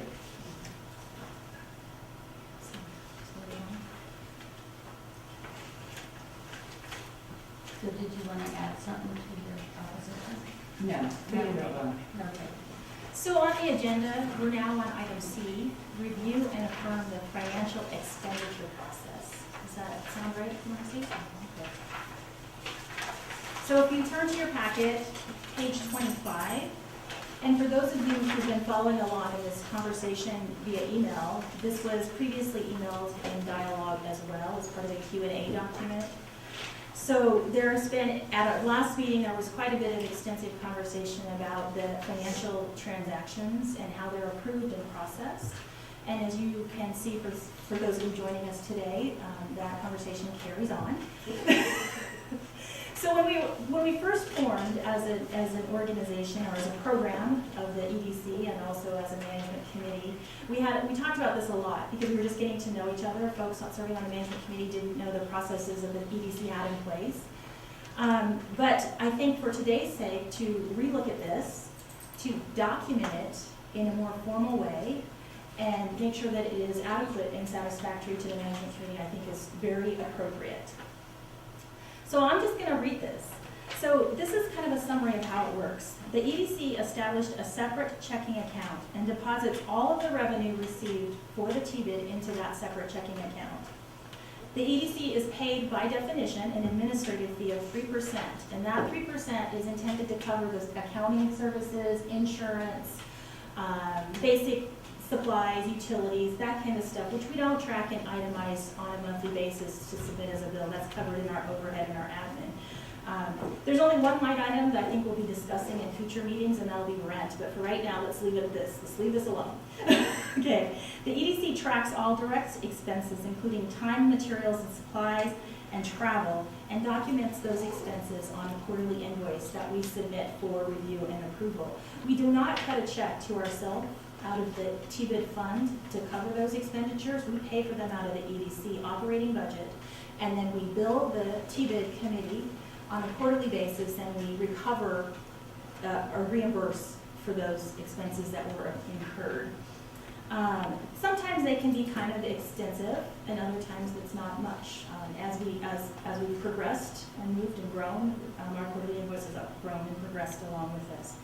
The EDC reviews all invoices received by the TBID, Augustine as an example, for accuracy, budget compliance, and categorizes those expenses and presents them to the TBID for review and approval, and then presents them to our accounting agency for payment. Once a check is cut, so when an expense goes into, D is our accountant, if you will, my first name. I know most of you know her. Once we submit an invoice to D, she looks at it, does it have all of the appropriate signatures authorizing payment?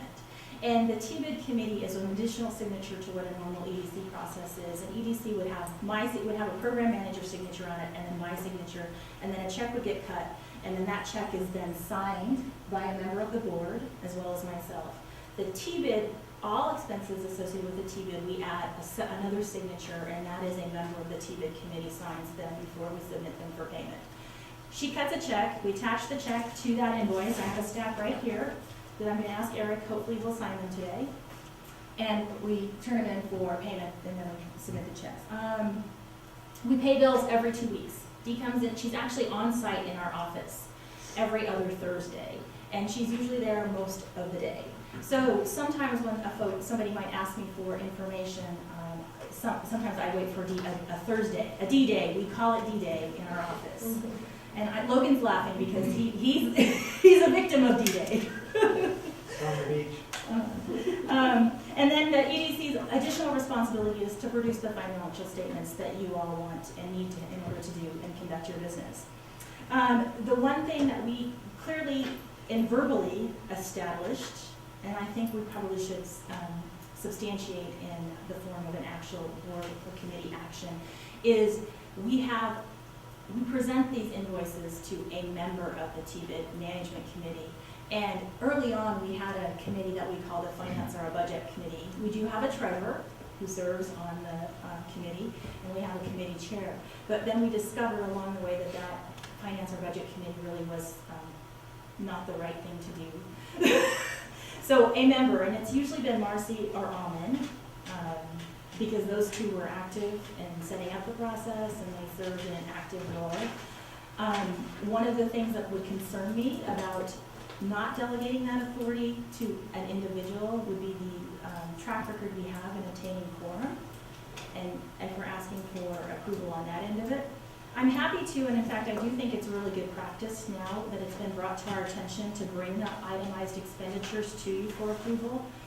So, and I did do quite a bit of research with other organizations, the cities, the county, and some peer organizations similar to us, to ask them about their financial protocols.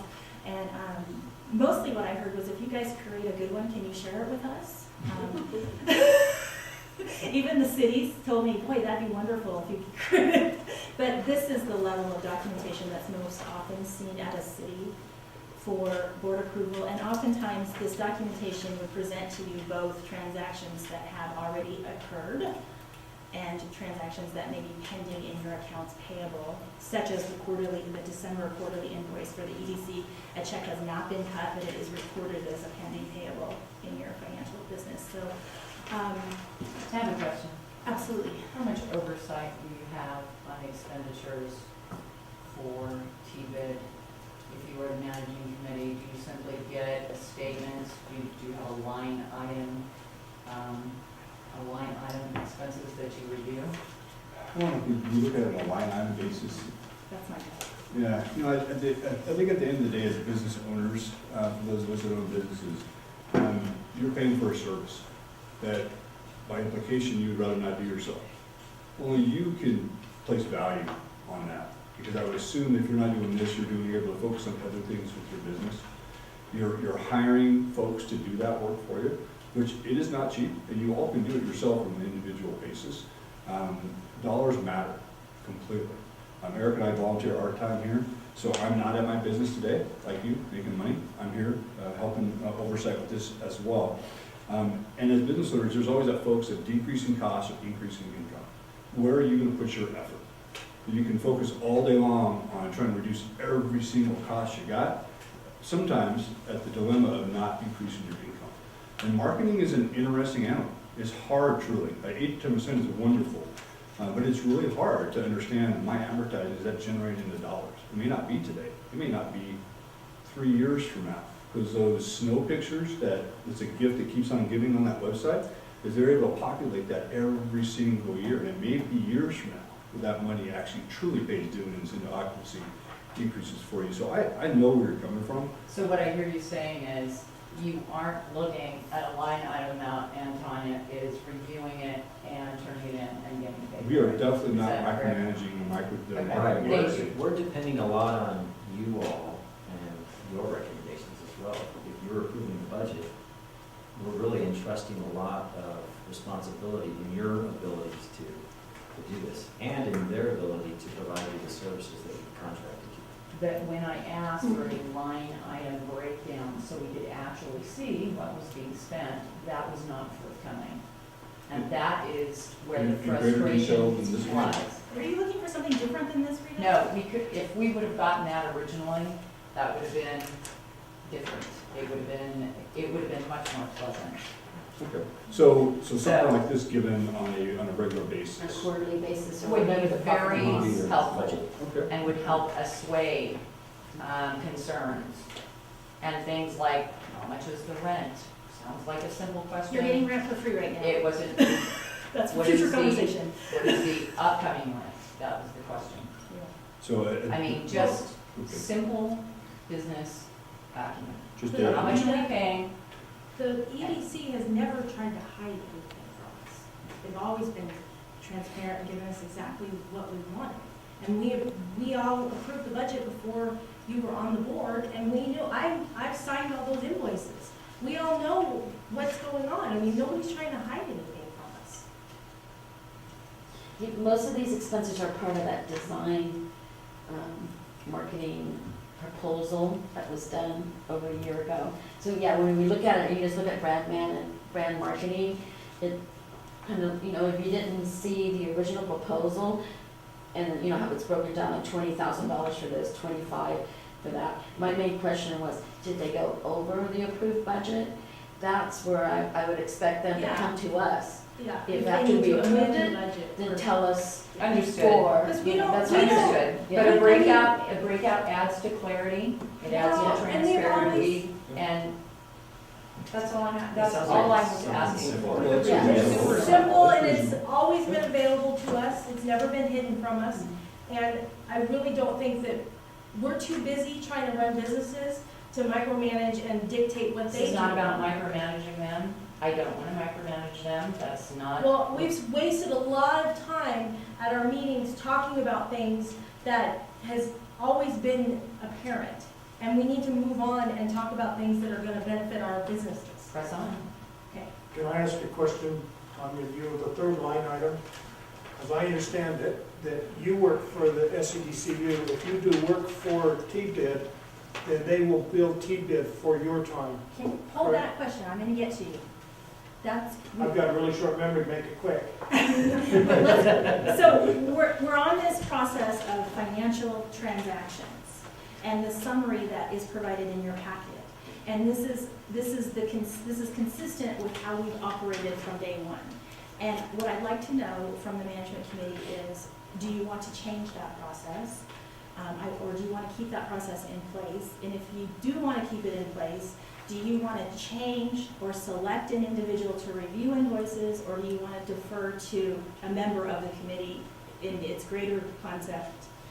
I'm looking for clarity there, so I feel like I understand what you want from us. Does that sound fair? I think this is good, having this detail like this, the detail from the profit and loss. I think we should minimally have it quarterly. I would think you do at least your profit and loss quarterly, or do you want it from every meeting? You know, but I think at least quarterly, so we could see, Quarterly you know, would be what's going fine. on, you know? It's reasonable. I think, and I think that This is helpful to see, you know. But I think, that's Kathy, totally fine, we're already there. We're gonna get provide this quarterly. Right. So that, I don't need a board decision on that. This is all along. You have, Okay. Marcy, this has been presented at previous meetings, but it hasn't been presented at every meeting. So whenever a financial report is presented from here going forward, I don't need your action on this. I'll make sure that this itemized expense detail is attached to the financial statements for clarity and transparency. And I think that's a great addition to our process. The process that I want you guys to really give me authority to implement is on page 25. Question you have about it? There's two questions. Is this process for how we pay invoices still satisfactory? So I'm looking for affirmation or corrections to the process. Well, just to jump in there, I like it, Yeah. but I might not be the one that would not like Every minute Well, counts. I have never seen a problem with the current process, but if somebody does or wants to change it, then I'm, open to suggestions, but I just haven't seen a problem with the way it's been being done. In my opinion, moving forward, for your protection and the protection of the project, it would be an excellent idea if you had an impartial third party reviewing and giving you feedback where you can tighten the budget or how it would work. So that's what I would do. As in an audit? Well, I wouldn't say as That's a much as third party. an an audit or just a 90-day oversight. Somebody that sits down So- with you on a 90-day basis. It could be an hour long with Tanya and the staff and say, okay, look, this is what we're spending money on, what do we think? But the management committee controls the budget. We control the budget. So why would we want a third party telling us how to spend our money? In these meetings, we have 2 hours. Everybody's busy. Nobody wants to do that. I mean, be real. You don't want to do that. I don't want to do Do that. what? it. In management, To review, in management I period. don't mean in management, what she's saying, I'm not entirely sure. I don't understand what it is that you're wanting. Well, it's what she said. Please repeat what you were saying. Well, wouldn't the third signature on the check be the third reviewer of the bills? I don't even get into QuickBooks. Like, if you asked me today how to log into our QuickBooks, I wouldn't be able to do it. D does all of the accounting. AGT is a third-party accounting firm, and they do 100% of our accounting, from the entry of the data entry of accounts payable to the preparation of tax, to financial statements. And And I think the crux of this question is, do you want her to have the ability to pay the bills when they get them, or do you want to meet every time for approval of every expense? Because they'll probably be late, to be honest with you. Right. Yeah. And the process that's been working to pay the bills is through the fund. I think that's the. Then I misunderstood your So, statement. I mean, do you want, I'm the one I that uses some. misunderstood her statement. Okay.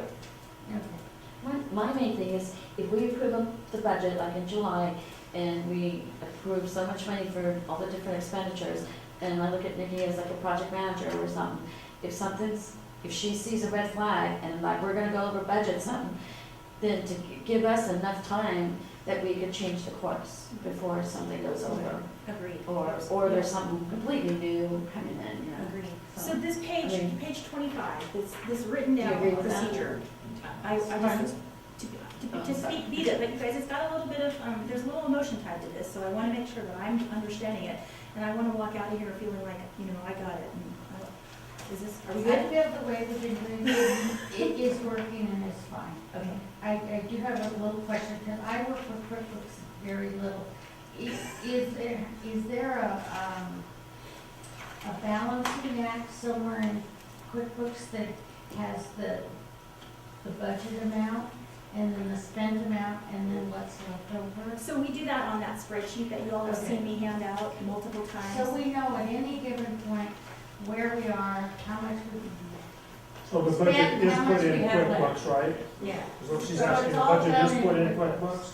And then we also, sorry to jump in, but I think it's relevant because a lot of, obviously the marketing dollars go to Augustine. Augustine also has a tracking schedule, a billing schedule, so we can see, and I audit every invoice that comes in against that schedule to make sure that we're on time and within the budget that was already pre-approved before it would go to one of you for additional signature, if that makes sense. So before I would approve signature to approve, I want to make sure that we're not seeing a red flag, and if we are, then I wouldn't put it in front of one of you for signature before we would remedy it. So both Logan and Nikki are senior program managers at the EDC. They both manage relatively large budgets, relatively large consulting firms.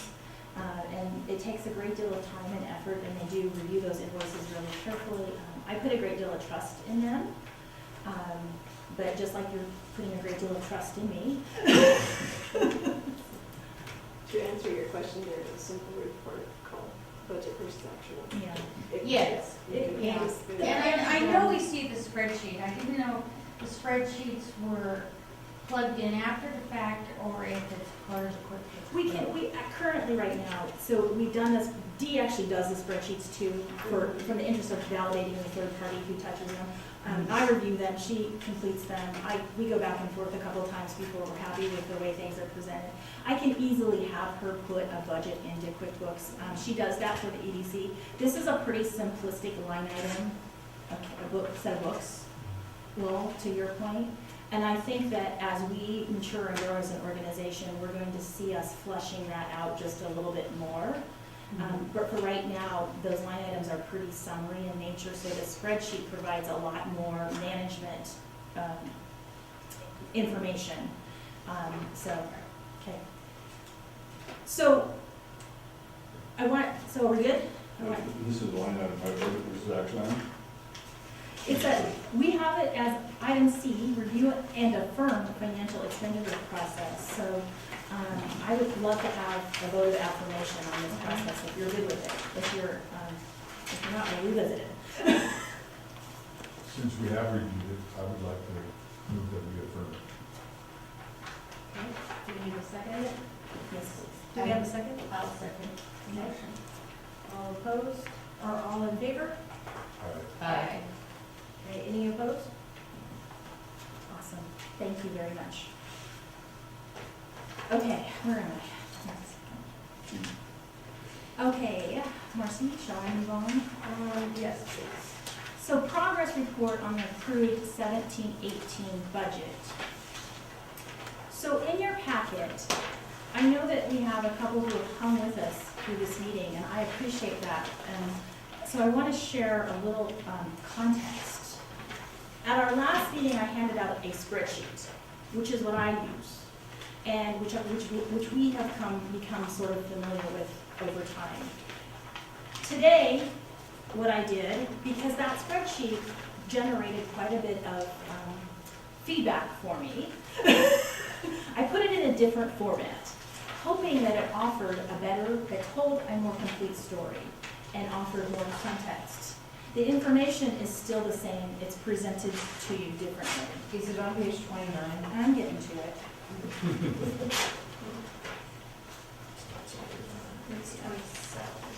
It starts on page 27 if you're following along in your stapled together packet.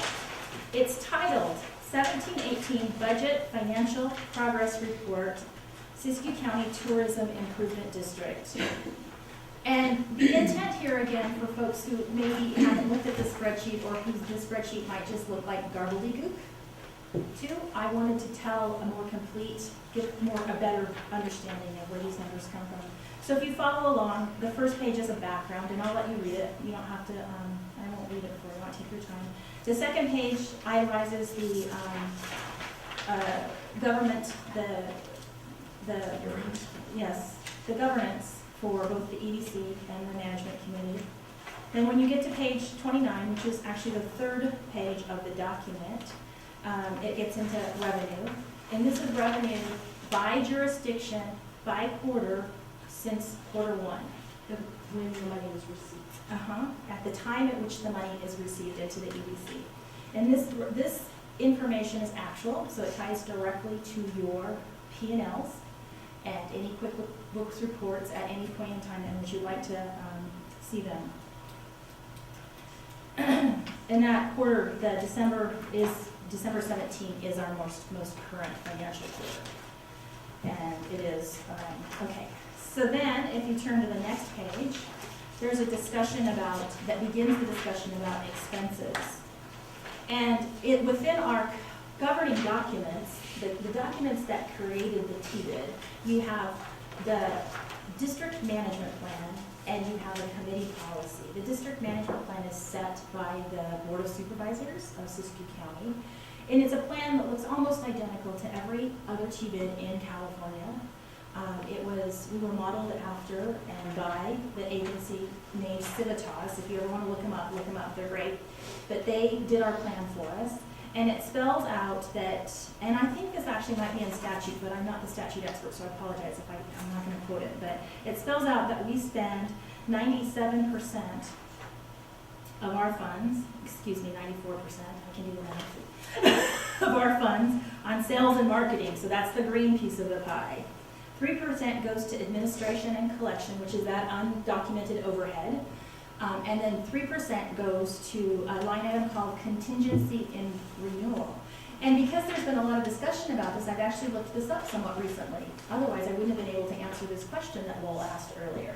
But 12 questions. but you can redirect the contingency and renewal. However, I would suggest you not do it. And I get your point completely. Again, this model, this formula for how your expenses are set is almost identical across all of the TIDs in California. And they save money, they set money aside to cover the cost of everything from petitioning to education to drafting and redrafting of your governing documents, to that, remember that process where we went to every jurisdiction in Siskiyou County? It's a lot of money, and you all funded it. You lodging properties who are sitting here today early on by writing a check that you contributed to the effort before you collected revenue. This is a way for you to pass and share that expense with all contributing properties. So that's my 2 cents on that, and I don't think that. So then as you work down this document, you're going to see that we're breaking those line items up a little bit more, and in time, we'll break them up even more for you. But the first one being, and I've pulled out for you district expenses actual for year 1, year 2, and your year to date, which is half a year of 3. And you can see them, they're side by side there. The next page is a side-by-side look of district expenses budgeted. Year 3, that's the year we're currently in. This is an approved budget, and this is the level of detail that was in that approved budget. Year 4 was also approved at our last meeting with a lot of discussion and intent to further flesh that out. And then year 5 is a placeholder, okay? It's 2019. But this is the part that we talked about that we need more input of where it's going to go. Agreed. For the year 4 budget and all that. And then I've taken each of those. Especially with the percentages and stuff. Totally agreed, yes. Yes, darling. So now I've taken each of those general line items, and I've tried to discuss them even further for you so that you can see what goes into them. So creative agency fees, for example, this is the 17-18 marketing budget that Augustine has up on our website. And then if you turn... That's at the bottom of the page you're looking at. It totals $468,000. It does. And then and that's their line item budget right out of their marketing budget. And then if you turn the page, and that not only is that right out of their marketing budget, it's out of their contract. So you'll see additional discretionary marketing. This is a line item that came about last year based on your leadership and an interest to start to see some of the marketing carried out at the local level. You wanted wanted to see capacity being built within the county to support some of the marketing that you were doing. You also wanted to see some of the marketing happening at the local level. So we created a fairly simple line item and put some funds into it. And that's what a lot of this conversation about is how to blow out that particular fund and provide more, put more meat on those bones, if you will, so that you have a better understanding about how those dollars are being spent. We're going to get to that too. So Tanya, this figure here, this 2017 additional discretionary, that's for the year past, right? That's the one we're currently in. And yet you're budgeting next year almost doubling that. Yes. Do you have that broken down where those dollars are? That's it. I only have it in the spreadsheet. It's not in this format, Lowell, and I'm happy to resend this. Everybody got this at the last meeting, and it hasn't changed. I can resend it. That's really the key of where your future is, right in those numbers, right? It is, except we're in the heart of this year's budget, and we need help implementing it. So that's what we're looking for. So, And how much is supposed to be leaving Augustine? You know, like Augustine's almost done with their work in some areas, and then some of this money would be shifting to a different area, right? And I think that would be, like to your point too, part of developing that marketing plan for next year, is digging into that detail. Because this looks like Augustine is staying flat through this, and I had understood it was moving down into more control here, but that's not the case. They're just doing it, paying differently. well, if you had to look at this thing, boy, it's been a bell curve, if you will. When we first conceptualized the T-bid, I think that we saw it being flatter than it is. It took us almost a year to have money in the bank, if you will. So we had this contract with Augustine for almost $1 million, over 800,000 anyway. And that contract, it took us a while to get it going. So now we're spending pretty aggressively on that contract, catching up, if you will, and really implementing. I mean, we didn't even implement a marketing campaign until summer of 17. So literally, when they had the data up there, we're talking about months worth of results. We're not talking about years worth of results. So now we're going to really put the pedal to the metal, and this next year and a half is full implementation, full expenditure of the rest of the Augustine contract. Really trying to build out some local capacity and make some investments that are meaningful as we go forward, Lowell. So I think the whole conversation about where those dollars go is super important. And what is our mechanism for measuring our success? So right now, the metrics that Augustine put up there on their presentation is our source of metrics. There may be a way to develop additional metrics. Well, they track everything to. I'm not talking about activity. Does anybody watch Shark Tank? Kevin O'Leary, he's only interested in the money. You want to see the money being measured against. How are we measuring our success in incremental revenue increase? I haven't seen that piece yet. Maybe I'm missing it. Occupancy or in actual district revenue? Wouldn't some of it show in what's collected in the county, at the county level? Because as we do better in our business, we pay greater tax. Right. So greater tax is gonna be collected of the county, so we can measure it at that point. And tell me what page that's on. It's the revenue. She's talking about the Yeah, revenue. it's the Yeah, revenue. Page That's one 29. metrics that you can use. That, it's not it's not as definitive because money that you made in July isn't gonna hit the county till months later. So you're not gonna see your peak seasons. And Tanya can explain it more. Some cities collect monthly, some collect quarterly, so there's no real true picture. But as you see increased revenue to the cities, thus to the county, it's gonna show it's working, that this advertising is I would working. say anything over our normal average. 'Cause, Well, I mean, there's a certain average growth that we have no obviously, matter what. if your revenue's going down, the tax is gonna go down, Yeah. and that'll be one indicator it's not working. We also have a STAR report. That's what I was gonna jump in and There's a say. difference people between participate tourism in dollars the and STAR other report? dollars. Right. How many businesses participate in the STARS report? About 13 on a good time. So what I was going to say with the STAR reports is, so a lot of the larger the franchise properties do report, and that does give us the ability to track our occupancy compared to the competitive set as well as year over year. The challenging part for us right now is that not a large number of properties in Siskiyou do report, and so that's one of the things that we've been digging into is there a different reporting mechanism that might be easier to encourage all properties, even the small ones, to report some of those metrics to us in a way that they feel is confidential, obviously proprietary, if that means signing non-disclosures, or providing, when we collect TOT information from each jurisdiction, which I do about quarterly, to make sure that our TOT paying properties are represented on our email list as well. If that was broken down by property, it would give us an indicator of performance at least, but again, it ties back to that when the money's collected, not the actual season. And so I think reporting from lodging on occupancy is one of those challenging areas that we would love to work with properties to figure out. Are star reports too cumbersome? Is it not realistic to think we could increase that number? Is there a different way to do that? We considered, before it was called a Star Report, it was called Smith Travel Research. It was a company that started with getting factors every morning. Have we contacted them to see if we can't, right now the way Best Western is collected, the way mine is collected is through the company. That is the star report. There is a star report just for Siskiyou County. It's STR, that's the star report. You say there is? There is one, yes, and they've given us copies of it before. Yeah, There is we one. get- But not everybody reports. Correct. That's the And problem. so the question is, That's how like, can in we my do it? comp set, there's nobody in Mount Shasta. You're in my comp set on Star Report, because nobody in Mount Shasta reports, other than me. So that makes it difficult, but there is a Star Report for the county.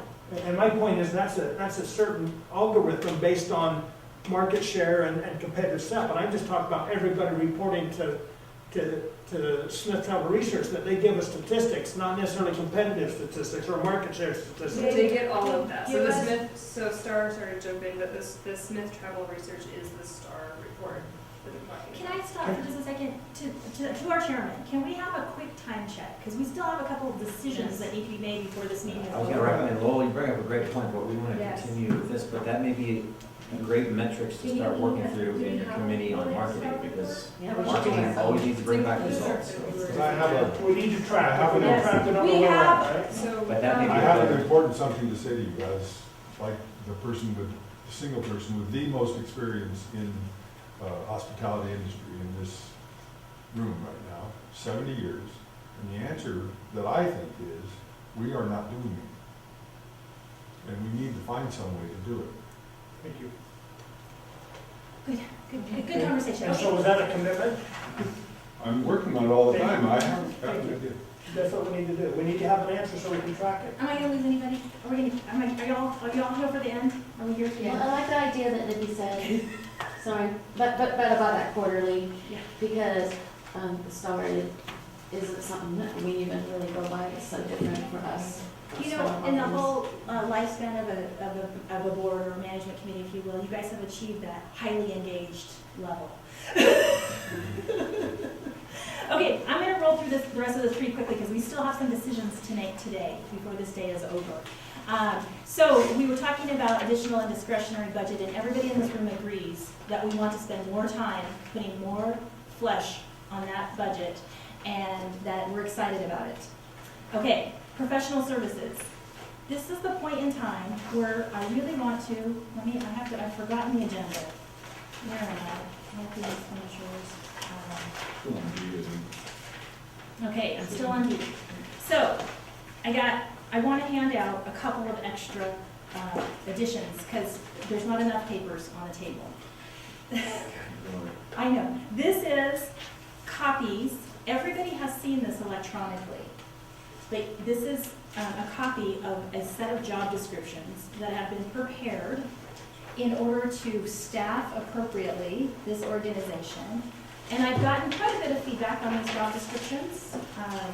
They're embedded in the current budget that we have. And in other words, we have funds in order to staff your program. They're also planned for in the next year's budget. We're actively, you all know our program manager, Nikki. And we're super happy to have her in that capacity. We have a client relations recruitment that's on the street right now. And this would be, and I think for some of you may have followed an email where we announced that Jason might do it on an interim basis. Correction to that email. So we're currently recruiting openly and actively for client relations manager. And this would be somebody who would be out in the field largely, working one-on-one and small group and large group settings with the lodging properties to make sure that we're doing the work. Is there a focus to hire somebody locally? It's not an evaluation criteria, Lowell, and I've heard people weigh in on both sides of that. When we hired previously, it took me 3 or 4 offers to get somebody to agree to the position. And the feedback I got during that process was benefits and wages, number one. Benefits and wages. Number one. And we did offer it to a couple of local candidates and were turned down before we selected an out-of-town candidate. So, and I'm happy to say that the recruitment that's on the street is getting quite a bit of traction already, and I do have a broad selection of candidates. I think our priority really is the best qualified person for the position. Now, my question is, okay, so for this one was the budget of $150,000. Was that just, is it these 3 positions, or are we at 345 with all So the 3 current of these? budget has in total personnel of 101,800, and that's about 1.2 FTEs. That's where you are, and right now she's doing an 8-hour day.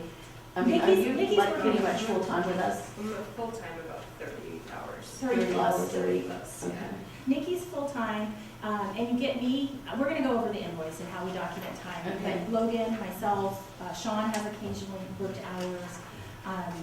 Terry left us at the holiday season, so we're doing pretty good, I think, on track with our personnel budget. In the coming year, we've set aside enough funds to allocate 3 FTE.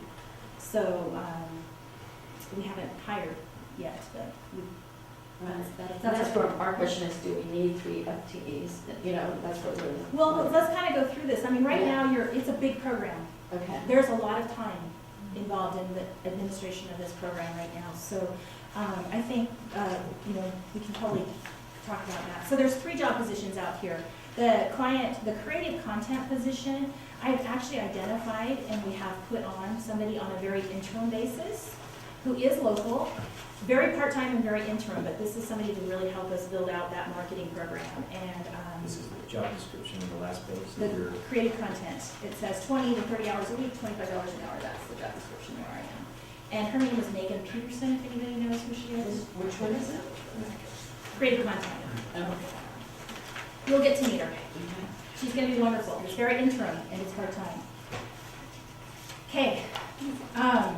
I also want to, is this the time where I want to hand out the invoice for the EDC? Update on staff meeting? Yeah, I think this is. I'm going to hand out one more document. Are we good? Does everybody, am I going too fast? Am I, if I talk faster, do you knit faster? I'm going to send this in 2 different directions. And I'm going to send one, wait, hang on, what am I sending out? Yeah. Except for the have I lost it? Bear with me. That's on the back side. Is there a single page on the back side of that?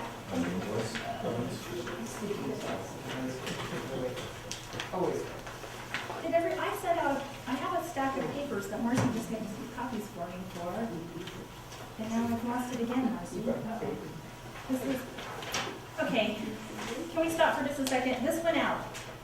Was there a stack of single pages that went out or just a stapled together invoice? Just stapled invoice. No, there's, yes. Oh, can you pass that back around? Can I end up with one of those?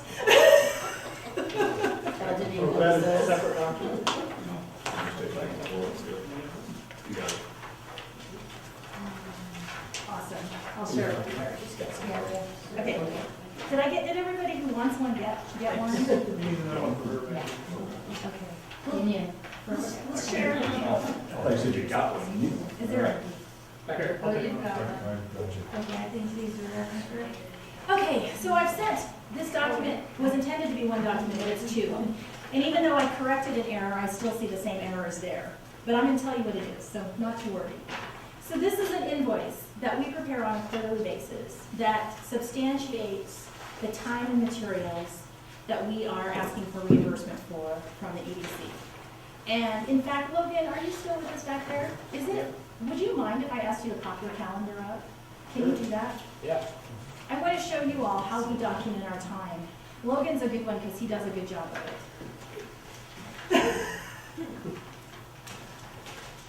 So while he does that, I'll walk you through this. So this basically is prepared on a quarterly basis.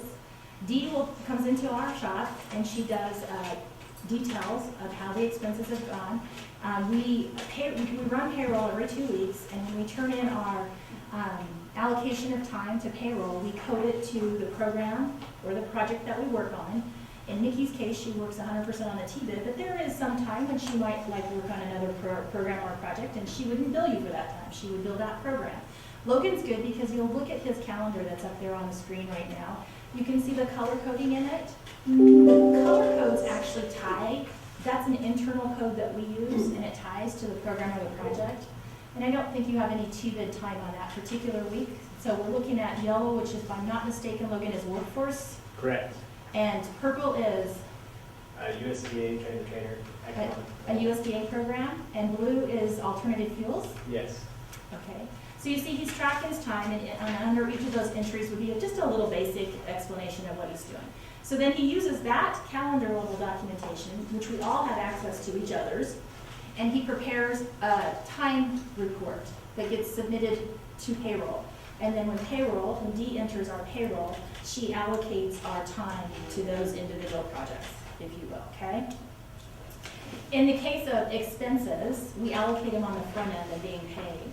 So if it's an item, it's not very much of this program. Sometimes there's some travel reimbursement expenditures.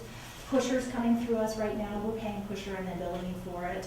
I'm trying to look what else is here. Here's REI certificates. Augustine ran a contest and they handed out REI certificates to the winners of those contests. We went ahead and paid for them on our side, and then we just added it to your reimbursement. So there's your itemized invoice. Behind it is paperwork. It gives you additional information. The payroll summary actually comes right out of Dee's QuickBooks, and she prepares it for the quarter. Here's the gross number of hours that we worked on the TBID program, 947 hours. And the gross direct cost of the program for those hours for that quarter was $30,000. That's about right on where we budgeted, so it's always nice when your budget works out. The next page, expense report for the TBID, itemizes those additional expenses, and you've got some travel, mileage, dues and subscriptions, equipment rental, event expense, office supplies. There were two kind of important events that happened in that quarter that are being documented, and one of them was the third Thursday that Visit California held in Sacramento, and we sent a team down to do a full day pitch to Visit California, and they had quite a few supplies, materials, travel, associated expenses. The second one was we did an event out at the Bel Campo farm to showcase Augustine's work. You were there. So there were some expenses associated with that. The next document is taking each of those line items and giving you a line item description of what those expenses were. And you can see them in great detail. And then if you turn to the third, these paper numbers don't work in my document because these are QuickBooks generated. But it's the last page in your stapled together assessment that has revenue. And that's actually Dee's handwriting where it says 3% of the revenue for our admin, but that gives you the revenue for the quarter. And then what I handed out to you, which was supposed to be part of your packet, is a spreadsheet that substantiates the personnel costs. And this takes our position by position, and the correction that I made that didn't show up on the spreadsheet, which I apologize for, is under the line item salary and wages. There's actually more in that than just salary and wages. We have an amount that we do in lieu of medical benefits. So it looks like Medical compensation. Right, so it looks like the wages are actually bigger than what they are, but they are, right? It's still part of the overall salary and benefits for the position. If you're interested in seeing that line item breakout, I'm happy to do it. I meant to do it. It gives you payroll taxes, workers' comp, and then it shows you how Dee takes this calculation and she runs it from making the assumption of a 20-80 hour work year. and she backs out accrued vacation, holiday, and sick time, because those are liabilities that we have to cover when we have employees on staff. And that gets her to an hourly rate. So it's a direct cost of employees. And that's probably more detail than anybody wanted. Nope, that's great, thank you. You're welcome. And this is information that we've been submitting for payment, but we haven't submitted it in this format before to the entire management committee and audience. So there you go. Thank you. You're welcome. I did bring job descriptions for myself and Logan, but since mine dates to about the 1980s, I would suggest that maybe we should update them, and at some point in the future, I'm happy to make them available to you.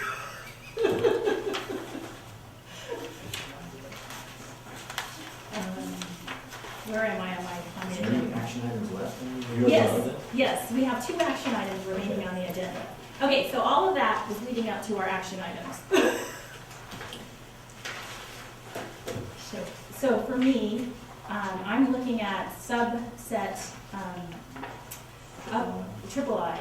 No, Nikki, you're taking the update on marketing expenditures and evaluation process, aren't you? Yeah, you want me to talk on that? Yeah, because This is actually not an action item, but is something I wanted to run past you guys.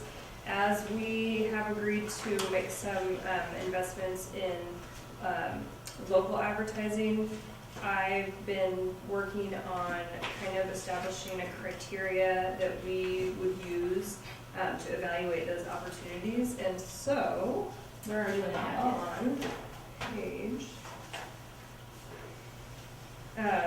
35 of the big packet, the board packet.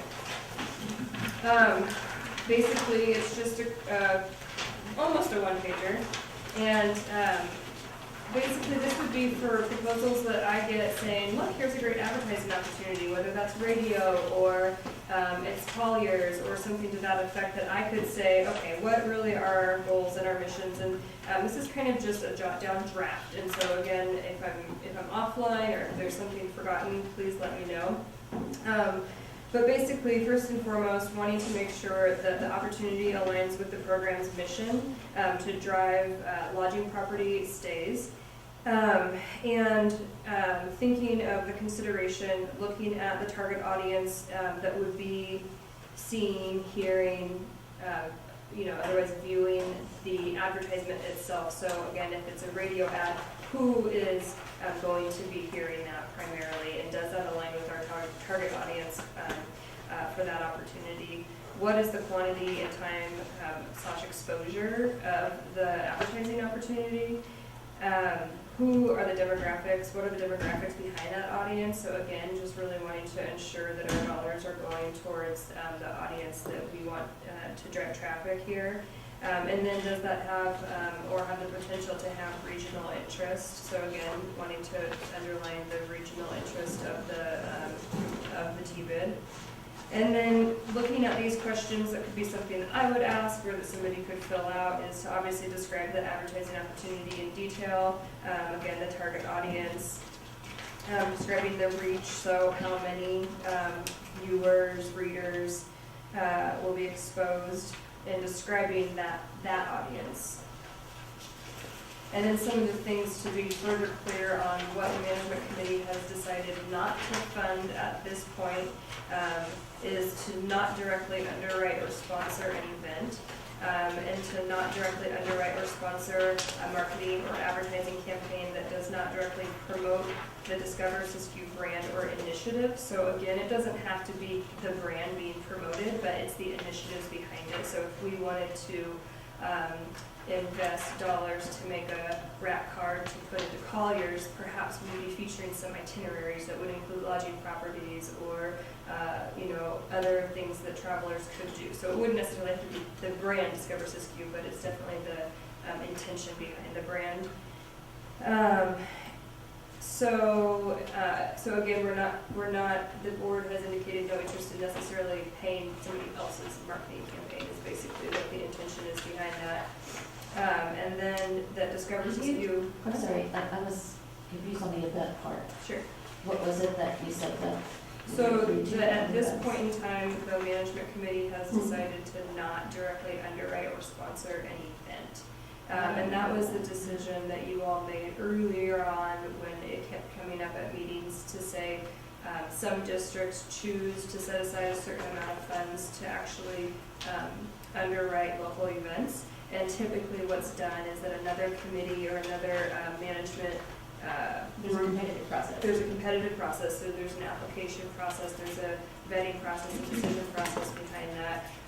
Some districts like Klamath actually require that all applicants take a Marketing 101 course and that all selected applicants take a Marketing 102 course. They have to prove that it's driving traffic. So it's more of a program that usually when it's decided, if it's decided to be an investment, that it takes a little bit more, and so you all had decided at this point to not go that route. with investments Our into last meeting, didn't we have a conversation where we would give, we talked about giving like, say, $2,500 to enhance, like, say, Bigfoot Days in Happy Camp? And what you're saying now is we're not doing that. I don't recall that being part of the last meeting. We always have talked about. I wasn't at the Doris meeting, I was at the one before.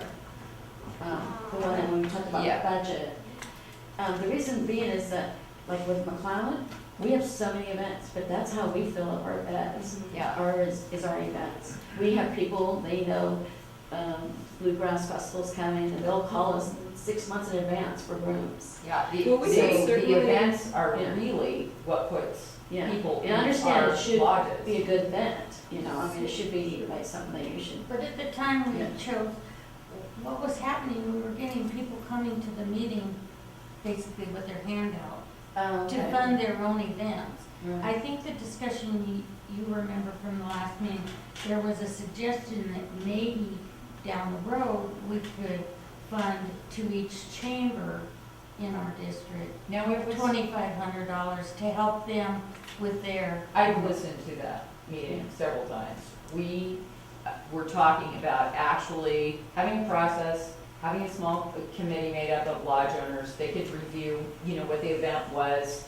It could be like maybe we only do it 1 year, skip a year, give it to somebody else so that we could build and promote those events. Would you want that process to maybe fall under your newly formed or? That would be newly formed great. Marketing? And it does, I don't think it has to be. You can address those and Yes. get it to you as a board? I think that would, personally, I think that would be awesome, but that really is what puts people in our hotels. So going back to Kevin's comments, I wanted to hear the equity part, because that's how you decide where you give the money is. You decide how many room nights is it gonna generate. Right. Not how many people are gonna come from the local community, but how many room nights. And then if it's gonna generate enough, that's a percentage of what you represent in the area, then it becomes equitable. But if it doesn't bring room nights, then it's not an equitable expenditure. I think that needs to be part of this. And let me just step in for a second, because what Nikki's doing is she's describing where we think we are right now. Like, this is what we think we have the ability to implement. What you guys are talking about is stuff that we still need to flesh out a little bit more, and we're not yet there. So that would be for like the July marketing? It could be built into our coming marketing plan. We're trying to make sure that when we go back to our office, that we understand that your direction. And also with the events. We work for you. Or the other way around. Or the other way around. We do that for you. But yeah, the events, you're right. I mean, why do you it's an event-driven occupancy. And so I think it's a challenge of each community to create events, to attract, to pull those people there. I mean, there are people that absolutely, I'm sure, would love to go to Etna and have dinner and just stay the night. That's wonderful. But if there's an event there, typically that might drive greater people. So that's an own, And a couple challenging. day stay, and a 2 day stay, not a 1 day stay. Yeah, absolutely. Yes, So if you create an event that is a couple day, that requires a 2 or 3 night stay, I think that's embedded in each community to do that. But I also hear what you're saying, what is the timeline for that? So could we pick a time, like in the future, like what you've got going on, like say July, we revisit this and get it going? I think it would be a really good conversation to have as we develop the marketing plan and the corresponding budget for the next year, because that would be something we could, if the management committee wanted to revisit that topic, I think to build it into, I think our timing is perfect if that's of interest. Right now, I've been operating off of the vote that happened in the past to say not right And I now. remember that happening now that she Yeah. discussed it. And so, but also, sorry, can I jump in? I don't know yet. I want to give Nikki a little bit of due credit though, because she went back to the office and she put her thinking cap on and she said, how can I, given the tool I have available today, how can I help out? And Andres is a good example. She can't underwrite that event because she doesn't have a program yet that allows her to do that, but she has the ability to make an investment in some direct marketing of Discover Siskiyou. And then Well, also, right now with Mushroom, we're completely full already, so we're already sending people to Shasta now, you know, when they're calling, because most of the hotels are Sorry, I already didn't mean to touch you.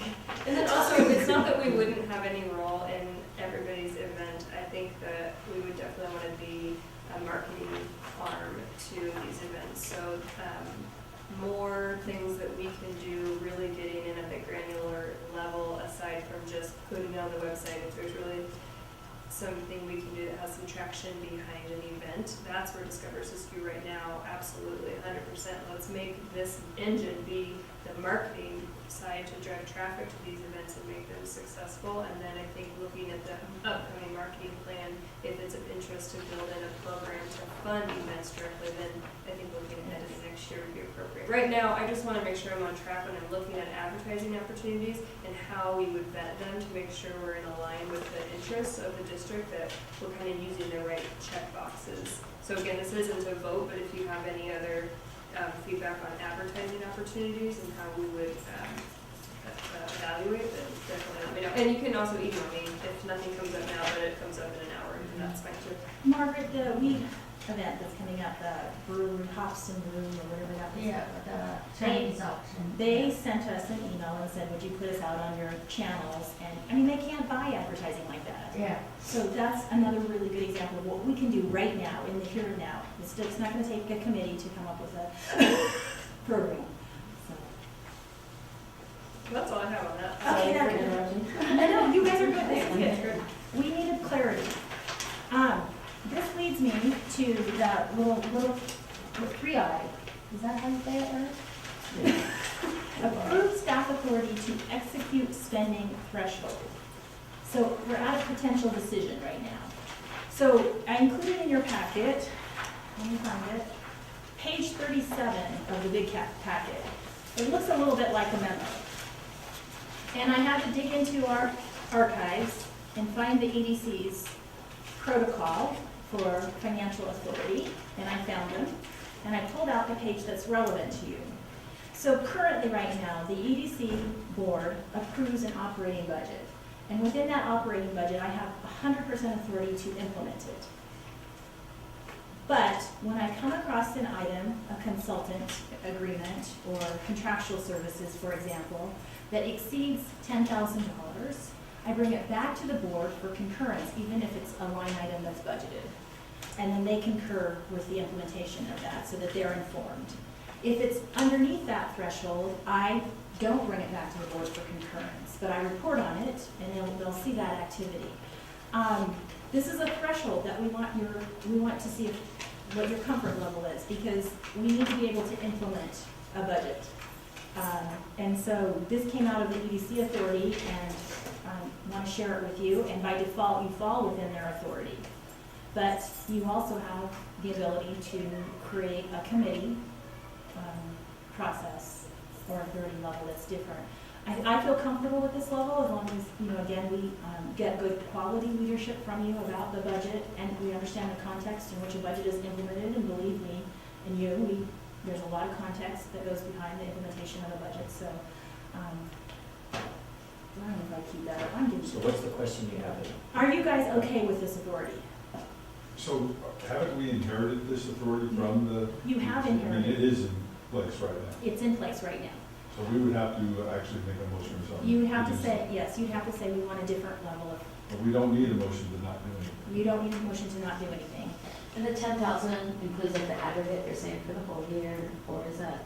It's a kind of a line It's not item. like you give the same consultant 3 different Pusher is a good example. $10,000 We contracts. wouldn't have implemented the pusher contract at the staff level because the contract exceeds, even though on a month-by-month basis it doesn't exceed 10,000, the contract and the intent of the contract exceeds 10,000. The activities Nikki was just talking about very likely would fall underneath that 10,000 threshold pretty easily. So we would implement. We would look at it, we have a budget that allows us to travel to an event, we have it falls under that threshold, no big deal, we implement, right? Or we have another contract that takes additional authority, like the Augustine contract, where it's a large contract and you all have the authority to do it. I don't feel like I've been explaining this very well. That's fine, and for us, our rationale too, and even on the school board, we had to do it. There are just timely things that come up, and we're all busy too, so we don't have, sometimes we can't even get a quorum together, because everyone's so busy to make this decision. So, she has bi-direction authority from the board to, hey, on these items, if it meets our intent, to go ahead and do that, and we trust the fact that she's going to advise it. And she's accountable if it's not, of course, obviously. But there are certain things at that $10,000 threshold, she just kind of gives us a friendly, probably I come together real quick. This is some special things going on this. What do you think? Yep. Super important. So it's really just the ability for her to act quickly and decisively. This is not the hiring of personnel, though. The hiring is, this covers contractual services. Right. So you don't need a motion. I want You to. want to get a consensus? I want eye contact. I'm satisfied with this Okay. procedure. Movie. I'm also satisfied. Okay, Rita. It's fine. Okay, that feels good. Where are In the morning. we? I'm done. No. You're an 8, 250. Discuss it. Are we good? It's 335, but you count. Do you want to? You're making progress. Sure, I mean, I think the intention here again is to kind of revisit what our steps have been in the past and what they will be again this year. I think we've actually touched on this quite a lot in